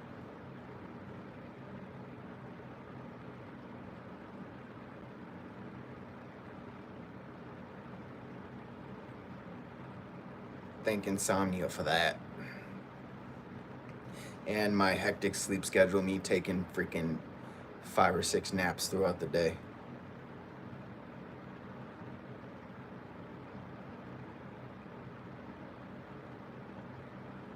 I blame Leonardo da Vinci on that though.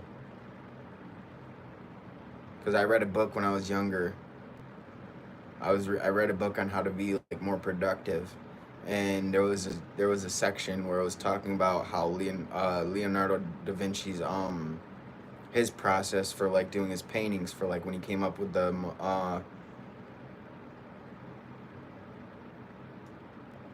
Mona Lisa. Yeah, Mona Lisa was Leonardo's work. But his process was like he would take a 20-minute nap throughout the day, like every hour or every 2 hours he would take a 20-minute nap and get up and work for a couple hours and then lay down, take a 20-minute nap. And that was what he did instead of just sleeping the full 8 hours. And like I tried to do that.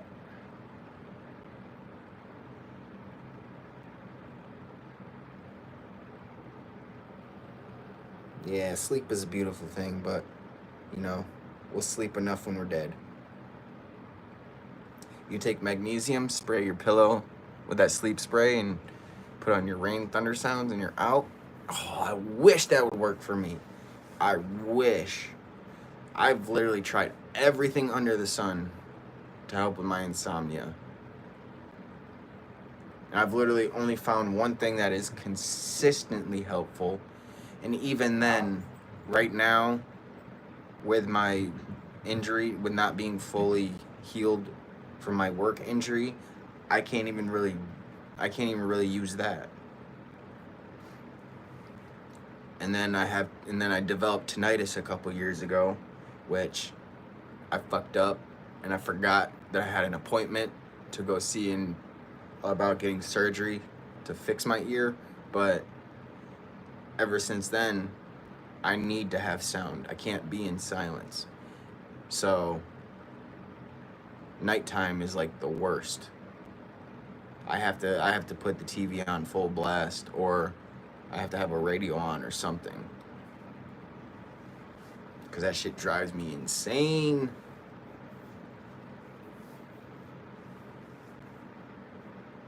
You learned about something else instead of melatonin? 4 hours of sleep? Yeah. I've learned to live off of 4 hours, 2 hours, an hour and a half. I've learned how to cope with different amounts of sleep time. So it is what it is. I don't enjoy it, but I'm at that point. I'm getting tired of trying to fight it. I'm just gonna let it be what it is. When the insomnia takes over, it takes over. When it doesn't, then I take advantage of it when I can. Valerian herb. I feel like I've heard of that, but not enough to remember, like off the top of my head, with what exactly that is. Is it like kind of like an indigenous herb?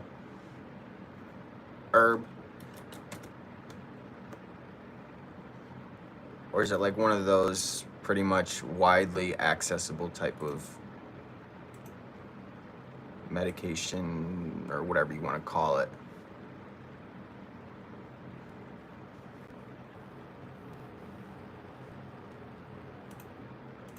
Let me Google it right now. What was it? Valerian herb. Is it a root? Wait, hold on. A perennial flowering plant native to Eurasia. It produces a catnip-like response in cats. Crude extracts of valerian root may have sedative and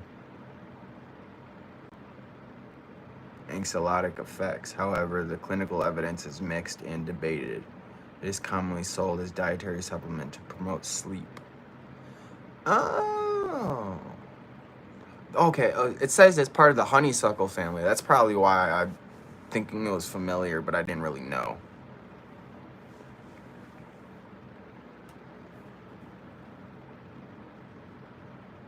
Yeah, it is. It's pretty much saying that it is indigenous.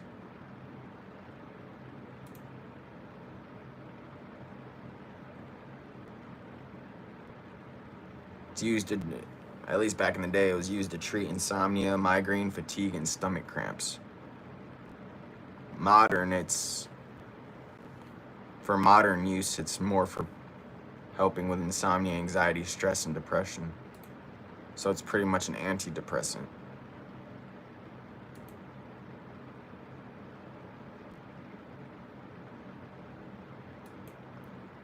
Which it's also saying that it's not necessarily the same thing, but it can have the same effects as Xanax.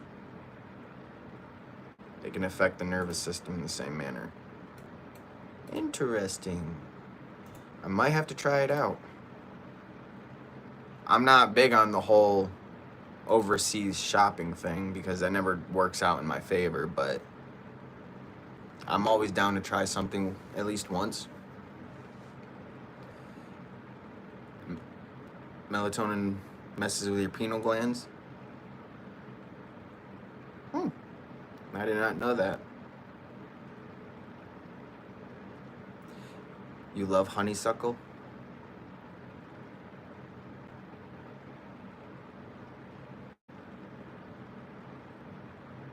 I feel like there's also a song with that in there. I feel like there's a song that has the freaking word honeysuckle in it. And it might be being used in a different manner than what we're discussing. But I feel like it's a country song. I could be wrong.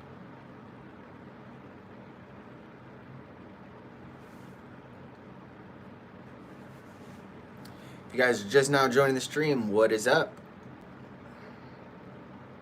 American Honey. No, that's not the song. I know that song, but that's not the song I'm thinking of.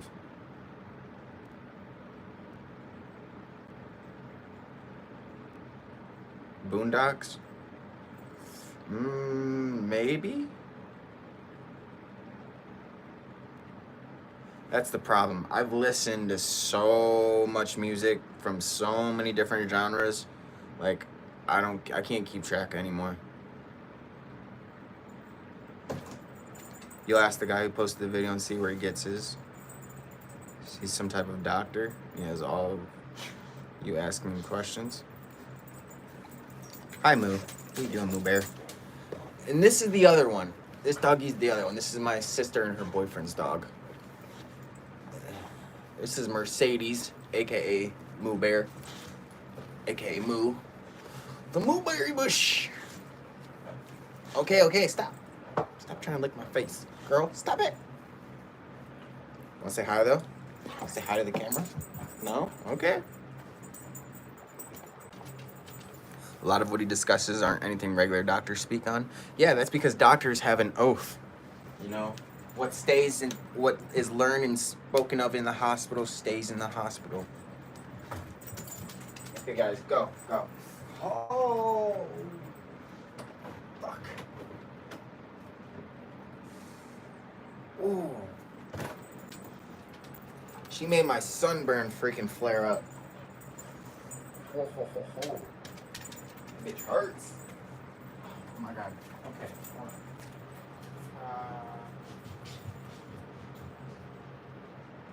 Yeah, you're not going up there. You don't need to be in here. Go go downstairs. Don't need you coming up here and getting in the trash and mud.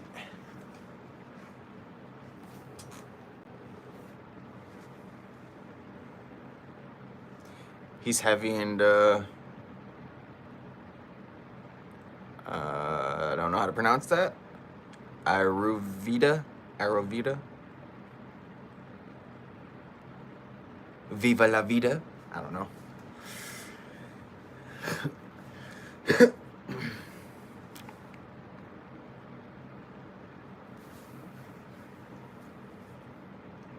But yeah.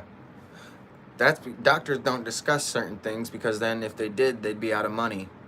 If you know how to treat yourself, you have no need for them. But it sounds like that doctor is one of the doctors that actually cares about the patients and is not interested in just the money.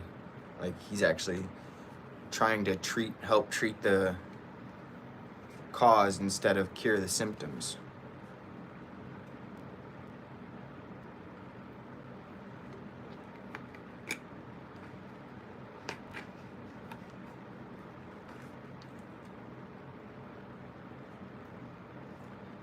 Which is kind of crazy for me to think about when you think about it. Doctors and stuff. Like, you guys get into the field wanting to help people, but ultimately you do more damage than actually helping. All for the sake of making money and or staying relevant in the medicine industry. Like, how the hell does that work? Hippocratic oath. You're close though. You got the hippo part right, but hypothetical oath is, I think, more of a science term. The Hippocratic oath is the one that doctors take. And that's what he said. They treat the symptoms but never look into the underlying condition. Yeah. Because that's like the same thing. Like, we don't know for a fact that a cure for cancer has not already been invented. One cure for literally every cancer. We don't know if that's already been invented and just sitting on a shelf collecting dust. Simply because if it's released to the world, they're not going to make money off of it. You know, they're not going to be able to afford freaking six mansions, 82 cars that they're never going to freaking touch. millions of dollars sitting in a bank that they're never going to be able to spend because there's just not enough time in the world.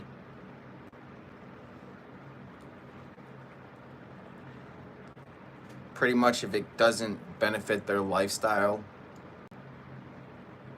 then it's not worth it. That's pretty much what I get from that whole thing.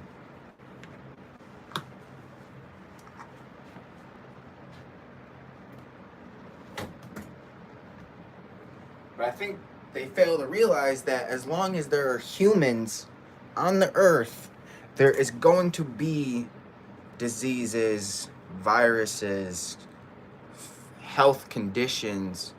Like, there's always going to be something. So it's like, why not focus on that? Why not focus on that aspect of things instead of worrying about, oh, if you cure one thing, you're not going to be able to make money off of it?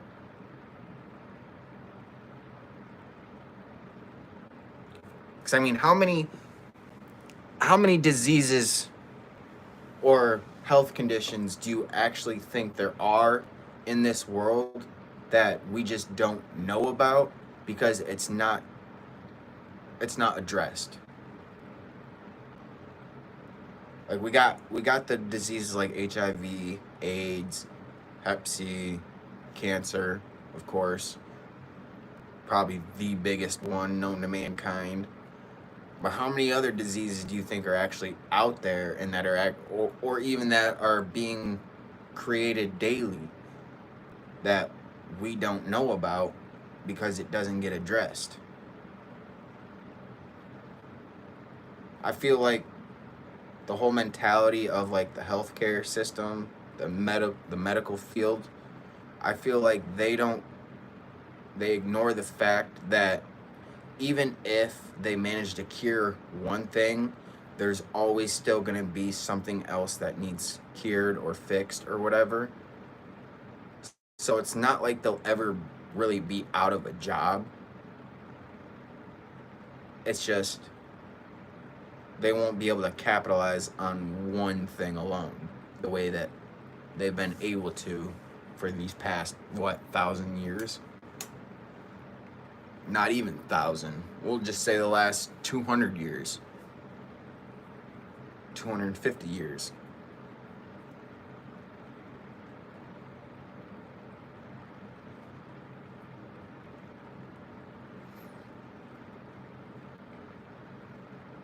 Because they already say there are only two things guaranteed in life: death and taxes.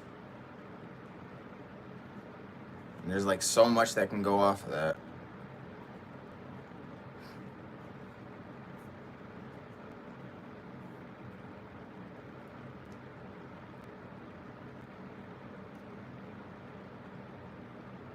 Yo, I'm not gonna lie, my fan keeps fucking with me right now.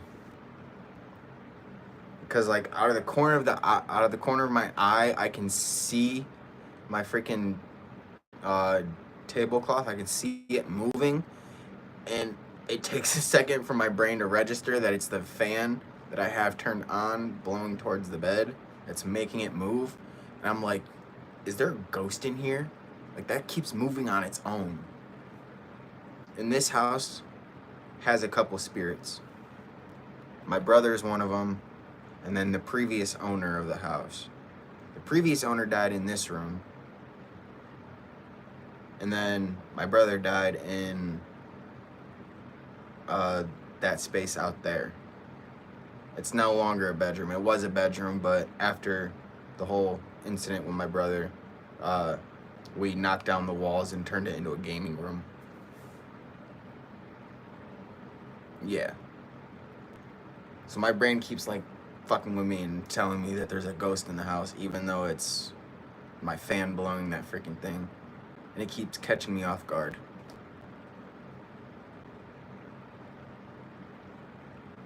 Yeah, but these ghosts are nothing to worry about. They're pranksters. At least the owner, Bob. He was the owner of this house before we bought it. But he's one of those prankster ghosts. He likes to move your stuff around on you. He likes to be a minor inconvenience in your life.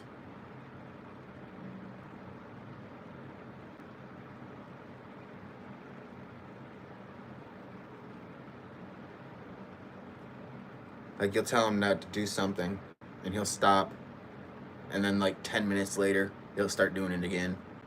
It's like, really, bro?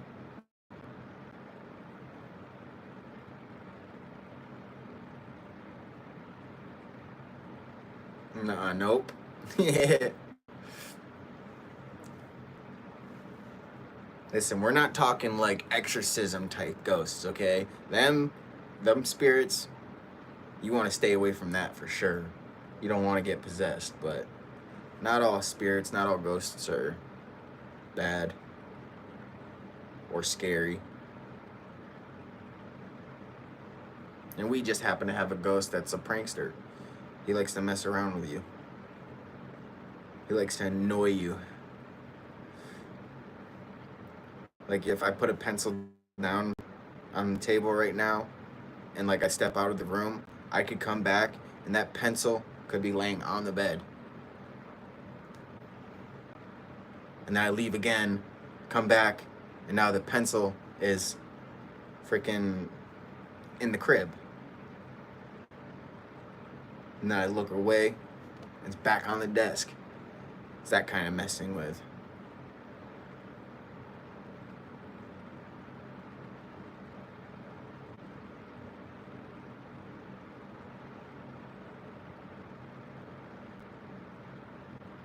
And the funny thing is, I know that it's the ghost when the ghost is in here, when he's doing his thing. I know for a fact that he's in here because this light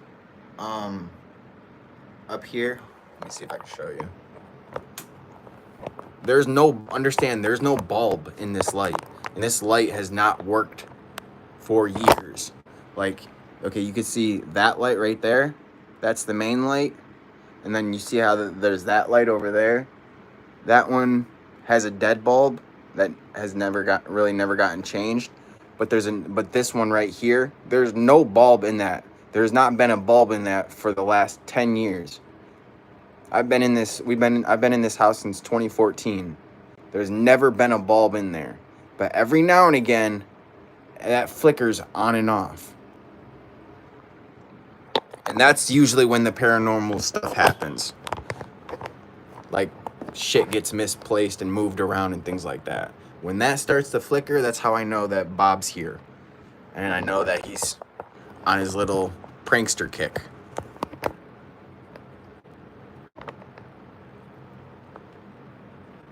I mean, it's not as bad. I don't know if you guys, they might have a channel on YouTube, but there's a couple on TikTok. And they have a little ghost girl that lives with them. I think her name's Ethel or something like that. If you guys have seen those videos, it's kind of that type of like vibe. Like the ghost just does what it wants. Still nope, all it takes is that ghost to have a bad day and that pencil is a weapon. Yeah, true.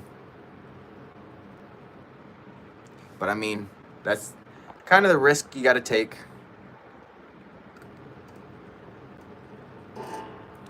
Luckily, if Bob has been having any bad days the last couple years, he hasn't. He just like left, dealt with them, come back.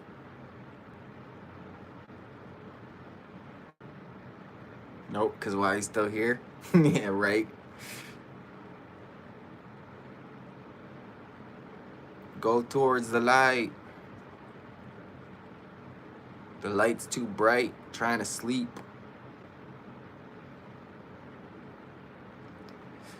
I mean, I don't know how that all works. I guess we'll find out once we get to that point in life, but honestly, really nothing we can do. You can either accept it as is or, you know, just be scared of it.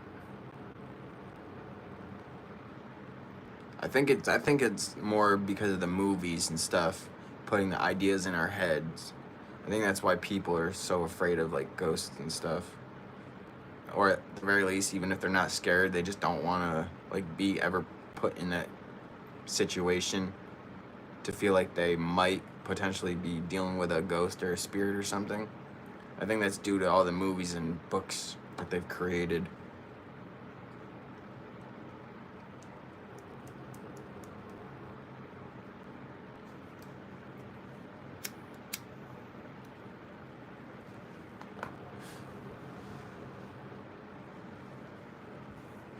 But yeah, we might do a morning stream tomorrow. You know, drink some coffee and stuff before work. I don't really know. I don't want to say definitely we will be, because every single time that I make the plan to stream or do something, the day of, it always gets fucked up right before I go to do it. Like Friday, I was gonna stream in the morning, and then literally as soon as I freaking go to hit the go live button, like my finger's literally on the button. If I lift my finger up, it goes live. I was literally in the process of going live when my neighbor called and was like, "Hey, I got a job. You wanna make some money?" So technically, like, the work that I started today got started 3 days earlier than I had anticipated. Otherwise, we would have been streaming yesterday, Saturday, and Friday. Because like I already said, this whole week, especially, well, granted how the weather's gonna be, but this whole week is pretty much, for most of the day, pretty much taken up by work.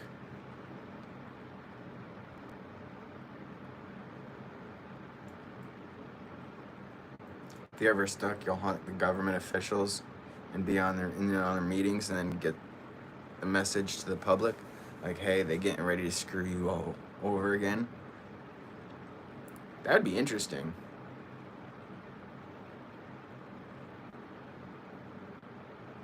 See, now you said that, and now I have a movie concept in my head. Like, that'd be crazy. Like, you know how the whistleblowers are, right? Imagine a whistleblower, but they're a ghost. And like, you know how people have that curiosity where they try to reveal like the anonymous identity of a person. Like, imagine a movie where a whistleblower dies but remains a ghost and still continues to do the whistleblowing, and it just throws the world into chaos and nobody knows freaking what to believe.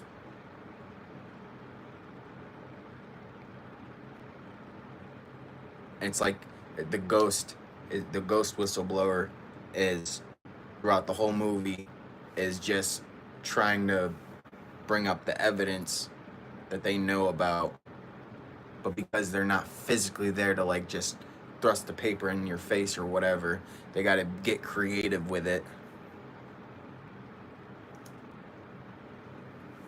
That'd be interesting.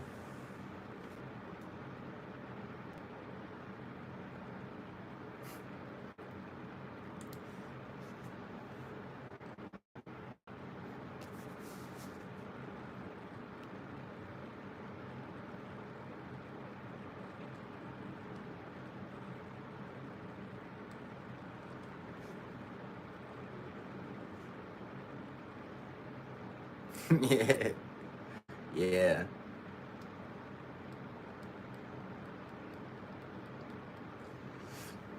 Keep fucking doing it, bro. I think I need to just keep it out of the line of sight.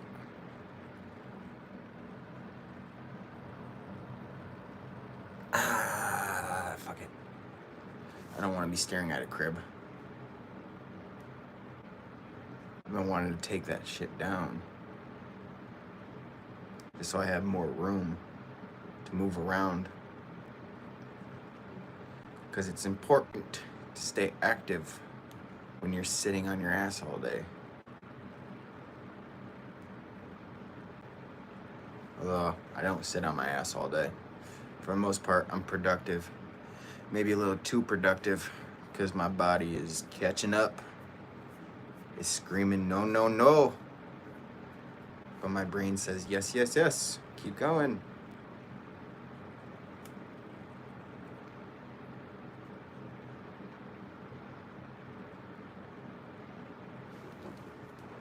My brain's not working.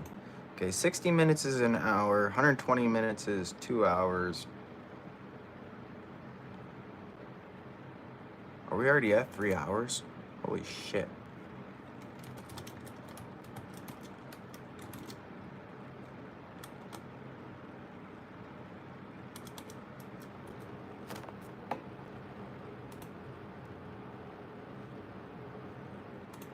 Holy hell.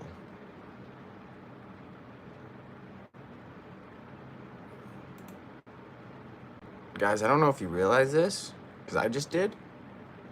We've been live for almost 4 hours. I could have sworn we've only been live for like maybe an hour and 40 minutes. That's what it feels like. Oh, but no. I'm just now noticing the time. Yep, that's 10:46. We started streaming, I think it was like 7:07. Holy hell. I mean, I guess that's why they say you shouldn't pay attention to the numbers and the time when it comes to like streaming and content creation. Because it changes. Like when I'm playing games, I'm like actively aware of how much time is passing, but I never realize exactly how long or how far along we are until I actually stop and look. I really could have sworn we've only been live for like an hour or something. Almost 4 hours though. Damn. And I'm only surprised because like I just got the feature to go live on my phone, and the very first time that I did the live, it was saying something. YouTube had a notification saying something that had to do with like 25 plus. It said 25 plus, and then your subscriber count. And I wasn't sure if they were like referring to the duration of how long you're able to go live, and like maybe if the higher the subscriber count you have for your channel, the longer they'll allow you to go live or whatever. Just 3 games full is an hour. Yeah, because like each game is like what, 20 minutes at most? 25 minutes at most? Somewhere around there.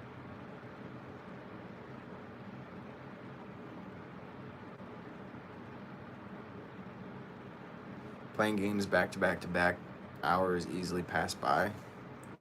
Yeah. I will say the one game though that time just completely gets away from me would be either GTA or Assassin's Creed. Like those games, I lose all freaking track of time completely.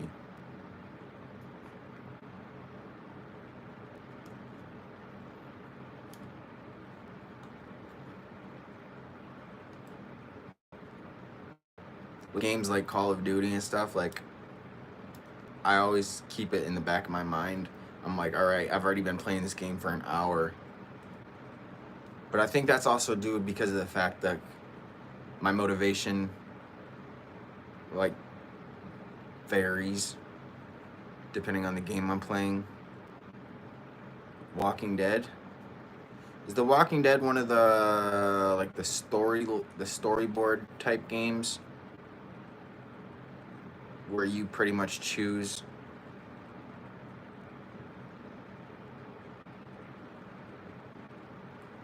I was gonna say, because I remember, shoot, it might have been even 2 years ago now. Time really does fly. But it might have been 2 years ago or something. I did a Life is Strange stream. Is that like The Walking Dead? Is that what The Walking Dead is? It's like the Life is Strange type of game.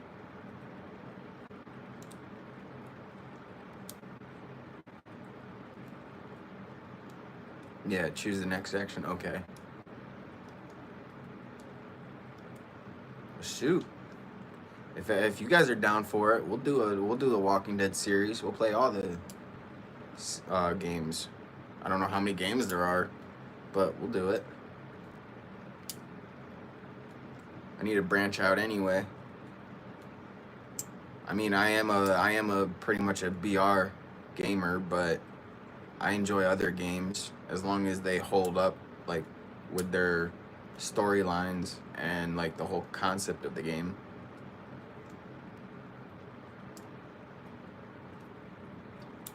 I was a Walking Dead fan, you know, until that one part in that one season towards the beginning when we lost that one character that pretty much introduced the bad guy. I'm not getting into specific, just on the off chance anybody that happens to see this stream after we're done and they haven't watched The Walking Dead, don't want to spoil it, but if you know, you know.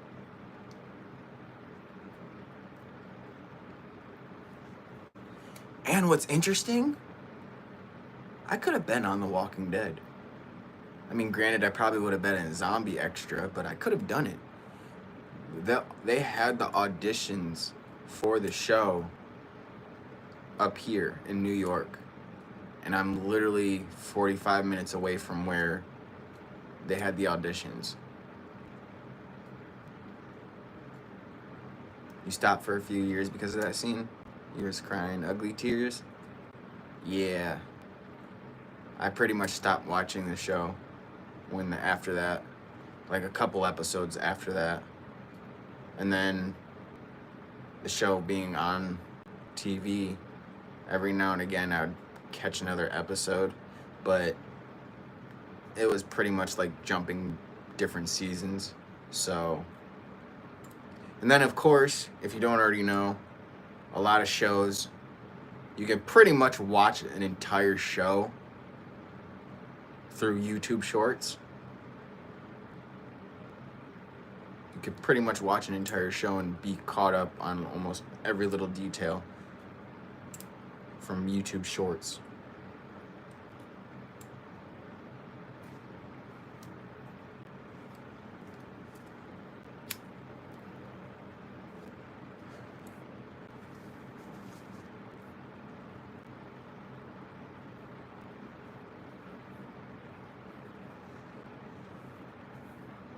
My niece is actually named after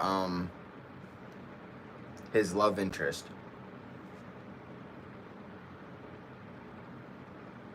Maggie. It's one of my niece's names. She was actually named after the character in The Walking Dead. And the actress that played her is actually from around this area. Where I'm literally only like probably an hour's drive from where she grew up and stuff.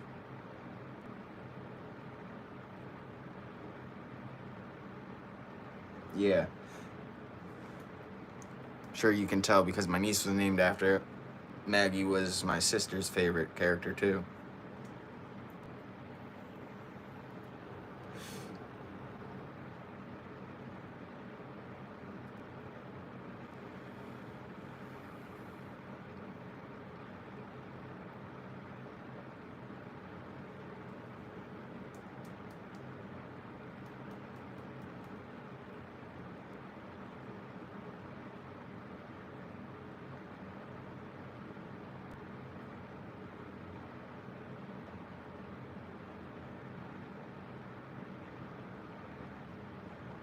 You couldn't stand the nerdy guy at first?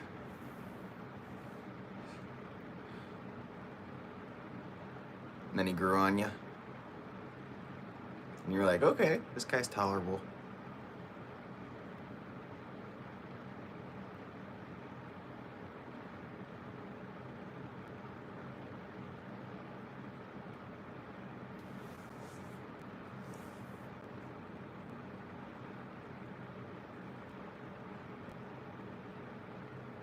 I couldn't stand, I don't know why, But when the show first came out, I could not stand Daryl. And I don't know what it was. Like, it wasn't his actions. It wasn't the way he was portrayed. It was just, I don't know. It was something about him I did not like. Until I started watching more of the season. And he pretty much started showing his badassness.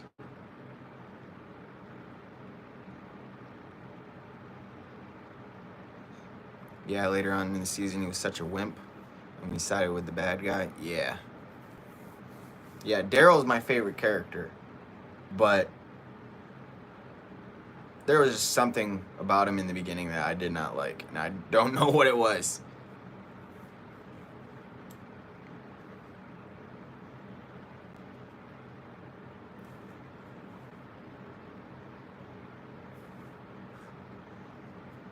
Yeah.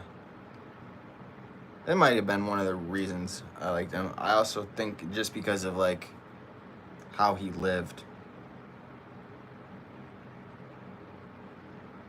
No, it wasn't even because of Merle. I think that's how you pronounce his name. Merle. It wasn't even because of him. I don't know why. It was just something about his character that I just... Honestly, I thought he was going to be, like, one of the first ones to die in the season. In the very first season. Not Meryl, but Daryl. Well, actually, truth be told, I thought they were both going to perish by the end of the first season, but then I kind of expected the older brother to die first. And if there was going to be, and if that was the outcome, I figured he'd probably be the only one of the two. Yeah. And I don't know why.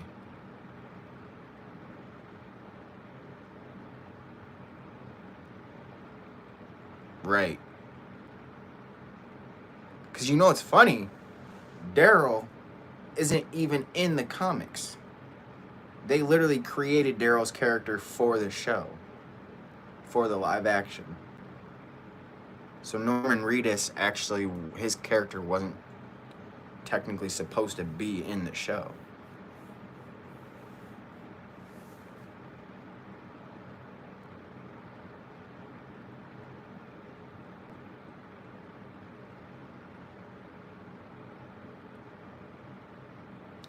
Yeah, I feel like Carol had the, maybe not the hardest time, but I definitely feel like her storyline was up there with, like, the real struggle.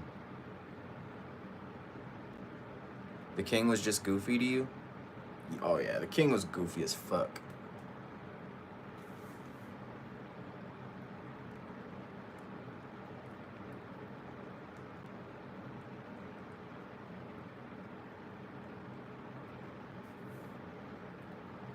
I also didn't think Michonne, I didn't think she was gonna last as long as she did. But I think I was basing that off a stereotype because of the fact that she's black. And you know how it goes with horror movies and horror shows. There has only been a very few that have been made where the black person actually survives in the end, all the way to the end. So, like, kind of based off of biased thinking, I didn't expect Michonne to last as long as she did.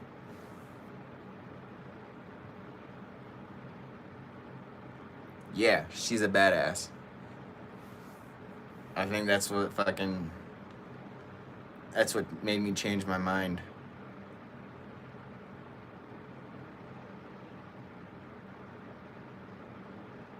You liked his sidekick, though?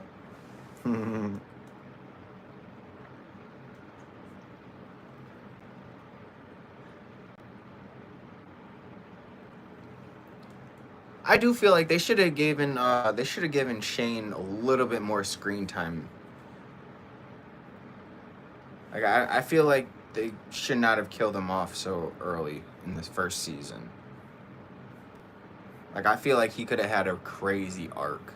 Even if it wasn't a good one, like, even if, say, he had a complete falling out with Rick and all of them, I still feel like they should have kept him around a little bit longer instead of pretty much making him like one of the first ones to go. I know. It was like his character was like the one you hated so much that you wanted him to survive just for him to get dealt a bad hand throughout the whole time until it was finally his end. Until it was finally time to end him off the show. Because, I mean, he had the whole personality of it. He's like the guy that everyone wants to hate, but you can't be amazed at the fact that he managed to survive as long as he did, granted the fact of how he was as a person.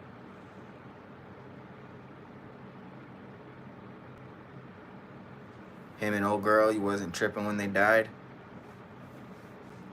Only reason I know who you're talking about is because of the YouTube shorts. Because I never made it that far in the show. I only know about the girl because of freaking the YouTube shorts. That's why I said I'm pretty much, I could sit here and say that I'm pretty much caught up on all of The Walking Dead just because all the seasons that I haven't seen yet, I've watched a lot of it through YouTube shorts.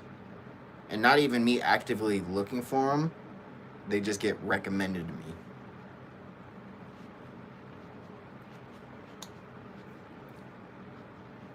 But I feel like that could have been an interesting duo. Even if they managed to make their deaths intertwine, I feel like Shane and the girl, I feel like they could have been an interesting duo to watch.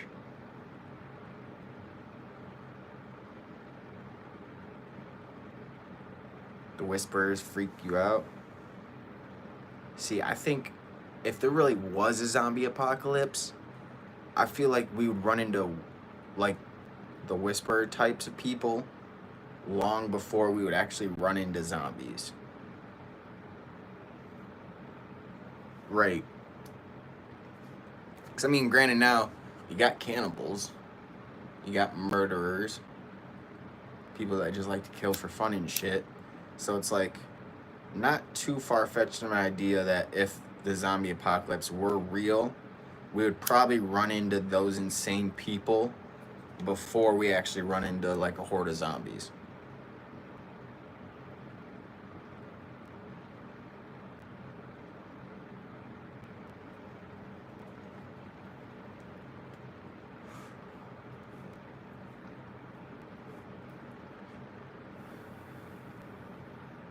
Cause shit, I'd go so far as to say, even without a zombie apocalypse, there's a high probability that we would run into those types of people in our everyday lives.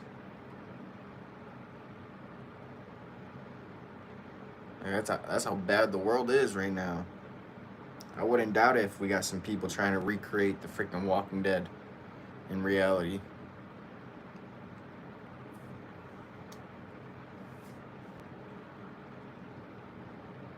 Because, you know, people are impressionable and people lack common sense and intelligence.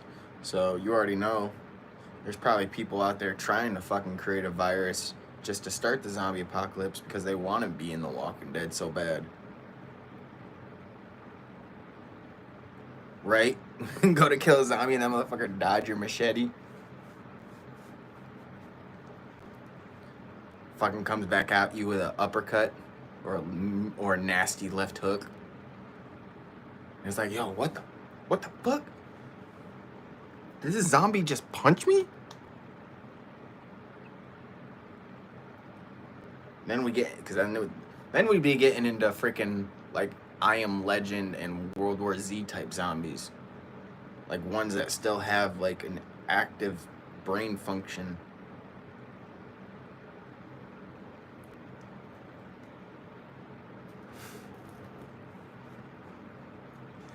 But I was actually talking yesterday, I actually brought it up because it's kind of a weird, zombies are, to me, is kind of a weird concept, because to be dead, technically, you wouldn't be able, or not, you wouldn't be able to, but technically to be dead, wouldn't that mean that you have no brain functionality of any kind? So, for a zombie to be animated, I feel like that would mean that they would have to have some kind of brain activity. Which, by that logic, if they do have some kind of brain activity, it wouldn't be such a far-fetched idea that somebody would be able to figure out what part of the brain of a zombie is actually still active, no matter how small, and somehow find a way to isolate that part and then rebuild the brain.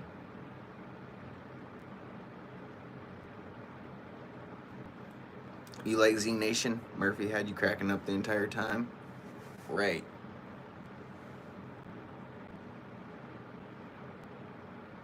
But does that kind of make sense?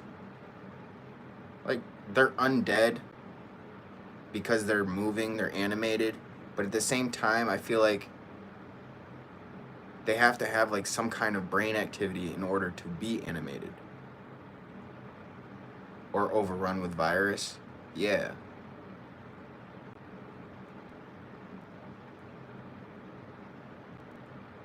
But I mean, also at the same time, even with the virus like being in control, I don't think that would really explain like their ability to open their mouths, their ability to open and close their eyes. Well, technically they don't have eyes, but they can like look to a degree. They can look around. So it's like, how does that work without having some kind of brain activity? And then how the hell have people not been able to, all those scientists that think that they can cure the virus through simple dissection of a zombie, how have they not been able to find that part of the brain that is still active, no matter how small, and then use that information to build on?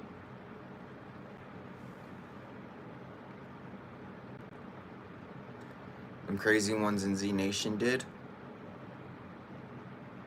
Yeah, that's true.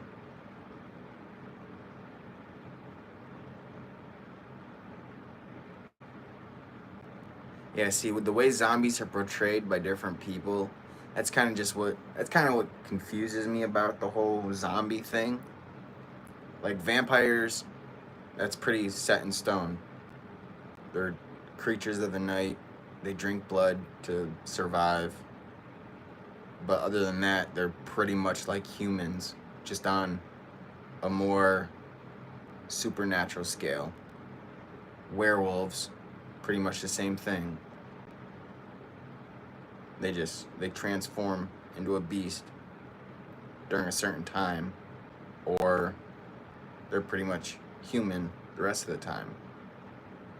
But it's like with zombies, you don't know what exactly they are. Like, what is their whole shtick? Even though they tore off one another's faces. Right. Train the girls to dance on the pole and kiss. Yeah. Shit, even in the end of the world, you still gotta find some way to be entertaining and get your fix. Can't go to the strip club no more, you know?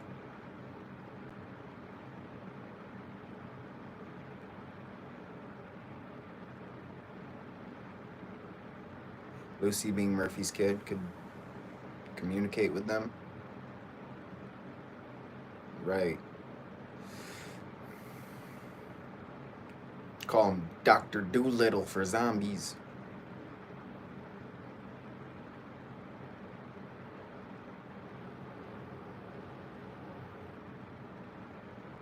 Like, I see dead people, and I can talk to them. What's they saying? Brains. What else they saying?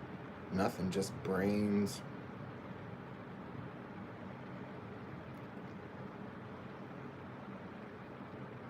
Maybe that's what zombies are really trying to do. Maybe that's why they're so adamant about eating brains. Because they're trying to rebuild their own brain. Because, I mean, for a zombie, what does eating brains do? What does that whole cannibal act, like, what is the end goal for that?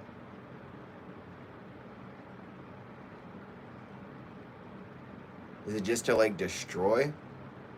Or is there, like, a purpose that they're going after zombies and living flesh?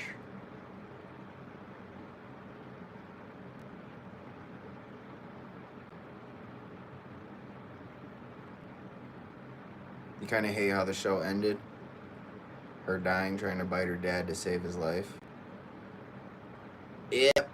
But that's what keeps you on your toes. That's what keeps you so invested. And that's what makes it memorable. That's where cliffhangers and plot twists and stuff like that, that's where that comes in handy.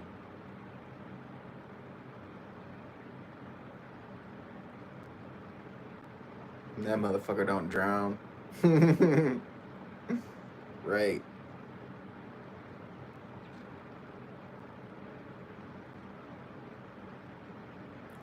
Oh, guys, it's 11:11. Make a wish.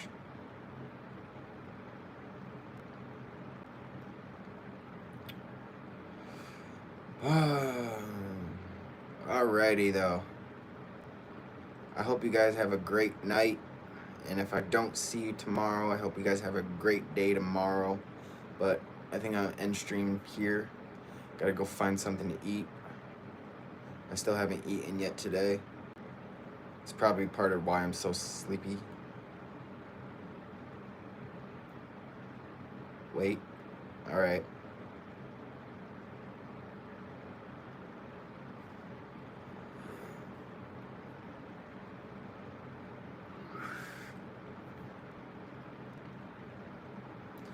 You have a good night, Skeeter. Murphy ate the browns of a doctor and was smart. Yeah. So it's like, what if zombies are really just trying to rebuild themselves? Like, what if they know that they're being controlled by a virus and their attempt at eating brains and living flesh is just the choice that they figured would help rebuild them?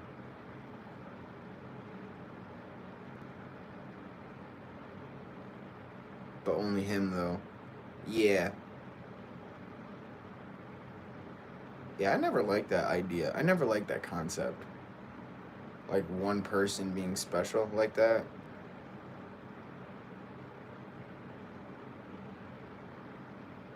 That is a lot of eating. That's like, I'd say that's probably like three horses worth of eating. Like horse size portions. That's what I was trying to say.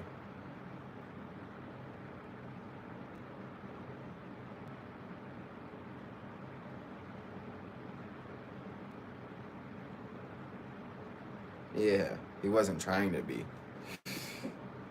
It just happened. It's fate. That was his destiny.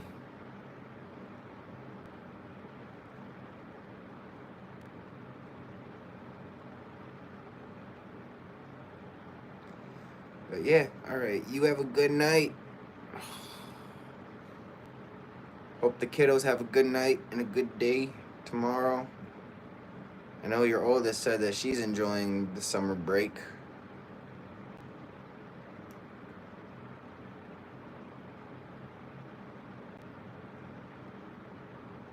Hopefully you all can enjoy it. But yeah. Probably gonna end stream. Go find something to eat. take my medicine. I need to reactivate my Hulu account because I've pretty much seen everything on Netflix. And then, yeah, no guarantees, but we're gonna try to do a short stream tomorrow morning before I have to go into work. Because like I said, normally we start around like between 8 and 9 is usually when we start work. So I usually try to get up at around 6, 5:36 maybe, make my coffee, and then we'll probably try to get a quick stream in and just chill. No guarantees, but that is the goal and probably what we're gonna do. And if we do manage to get any other stream time in throughout this week, I'm gonna try to do like lunchtime streams when I go on break from work. Maybe show you guys, or maybe even go live while I'm working, because I'm pretty sure there's people that they wouldn't mind learning a thing or two about certain jobs. Because right now I've got 2 jobs that I'm in the middle of doing. We're painting a deck. Well, we rebuilt and then repainted, and we're in the process of painting a deck, and then we have to do a roof job, just putting metal the tin on it, the metal sheets for a client of ours. But yeah, this whole week is probably going to be early morning streams if we get them in before work, which those will probably be super short. Definitely doubt it'll be like 3-4 hours or even 2 hours, maybe an hour at most. And then any other stream we can get in through the day will probably be like a work stream. Hey, welcome to the stream. You're just a tad bit late, but I'm sure your mom can catch you up. We were just talking about zombies.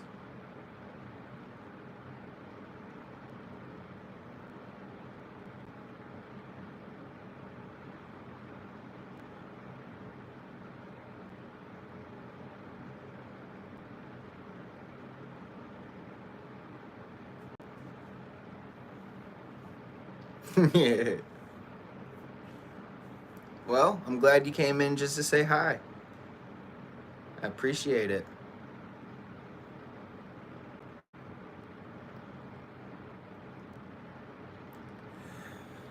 But, alright, I better get off now before another 4 hours goes by, and then, I forget to sleep.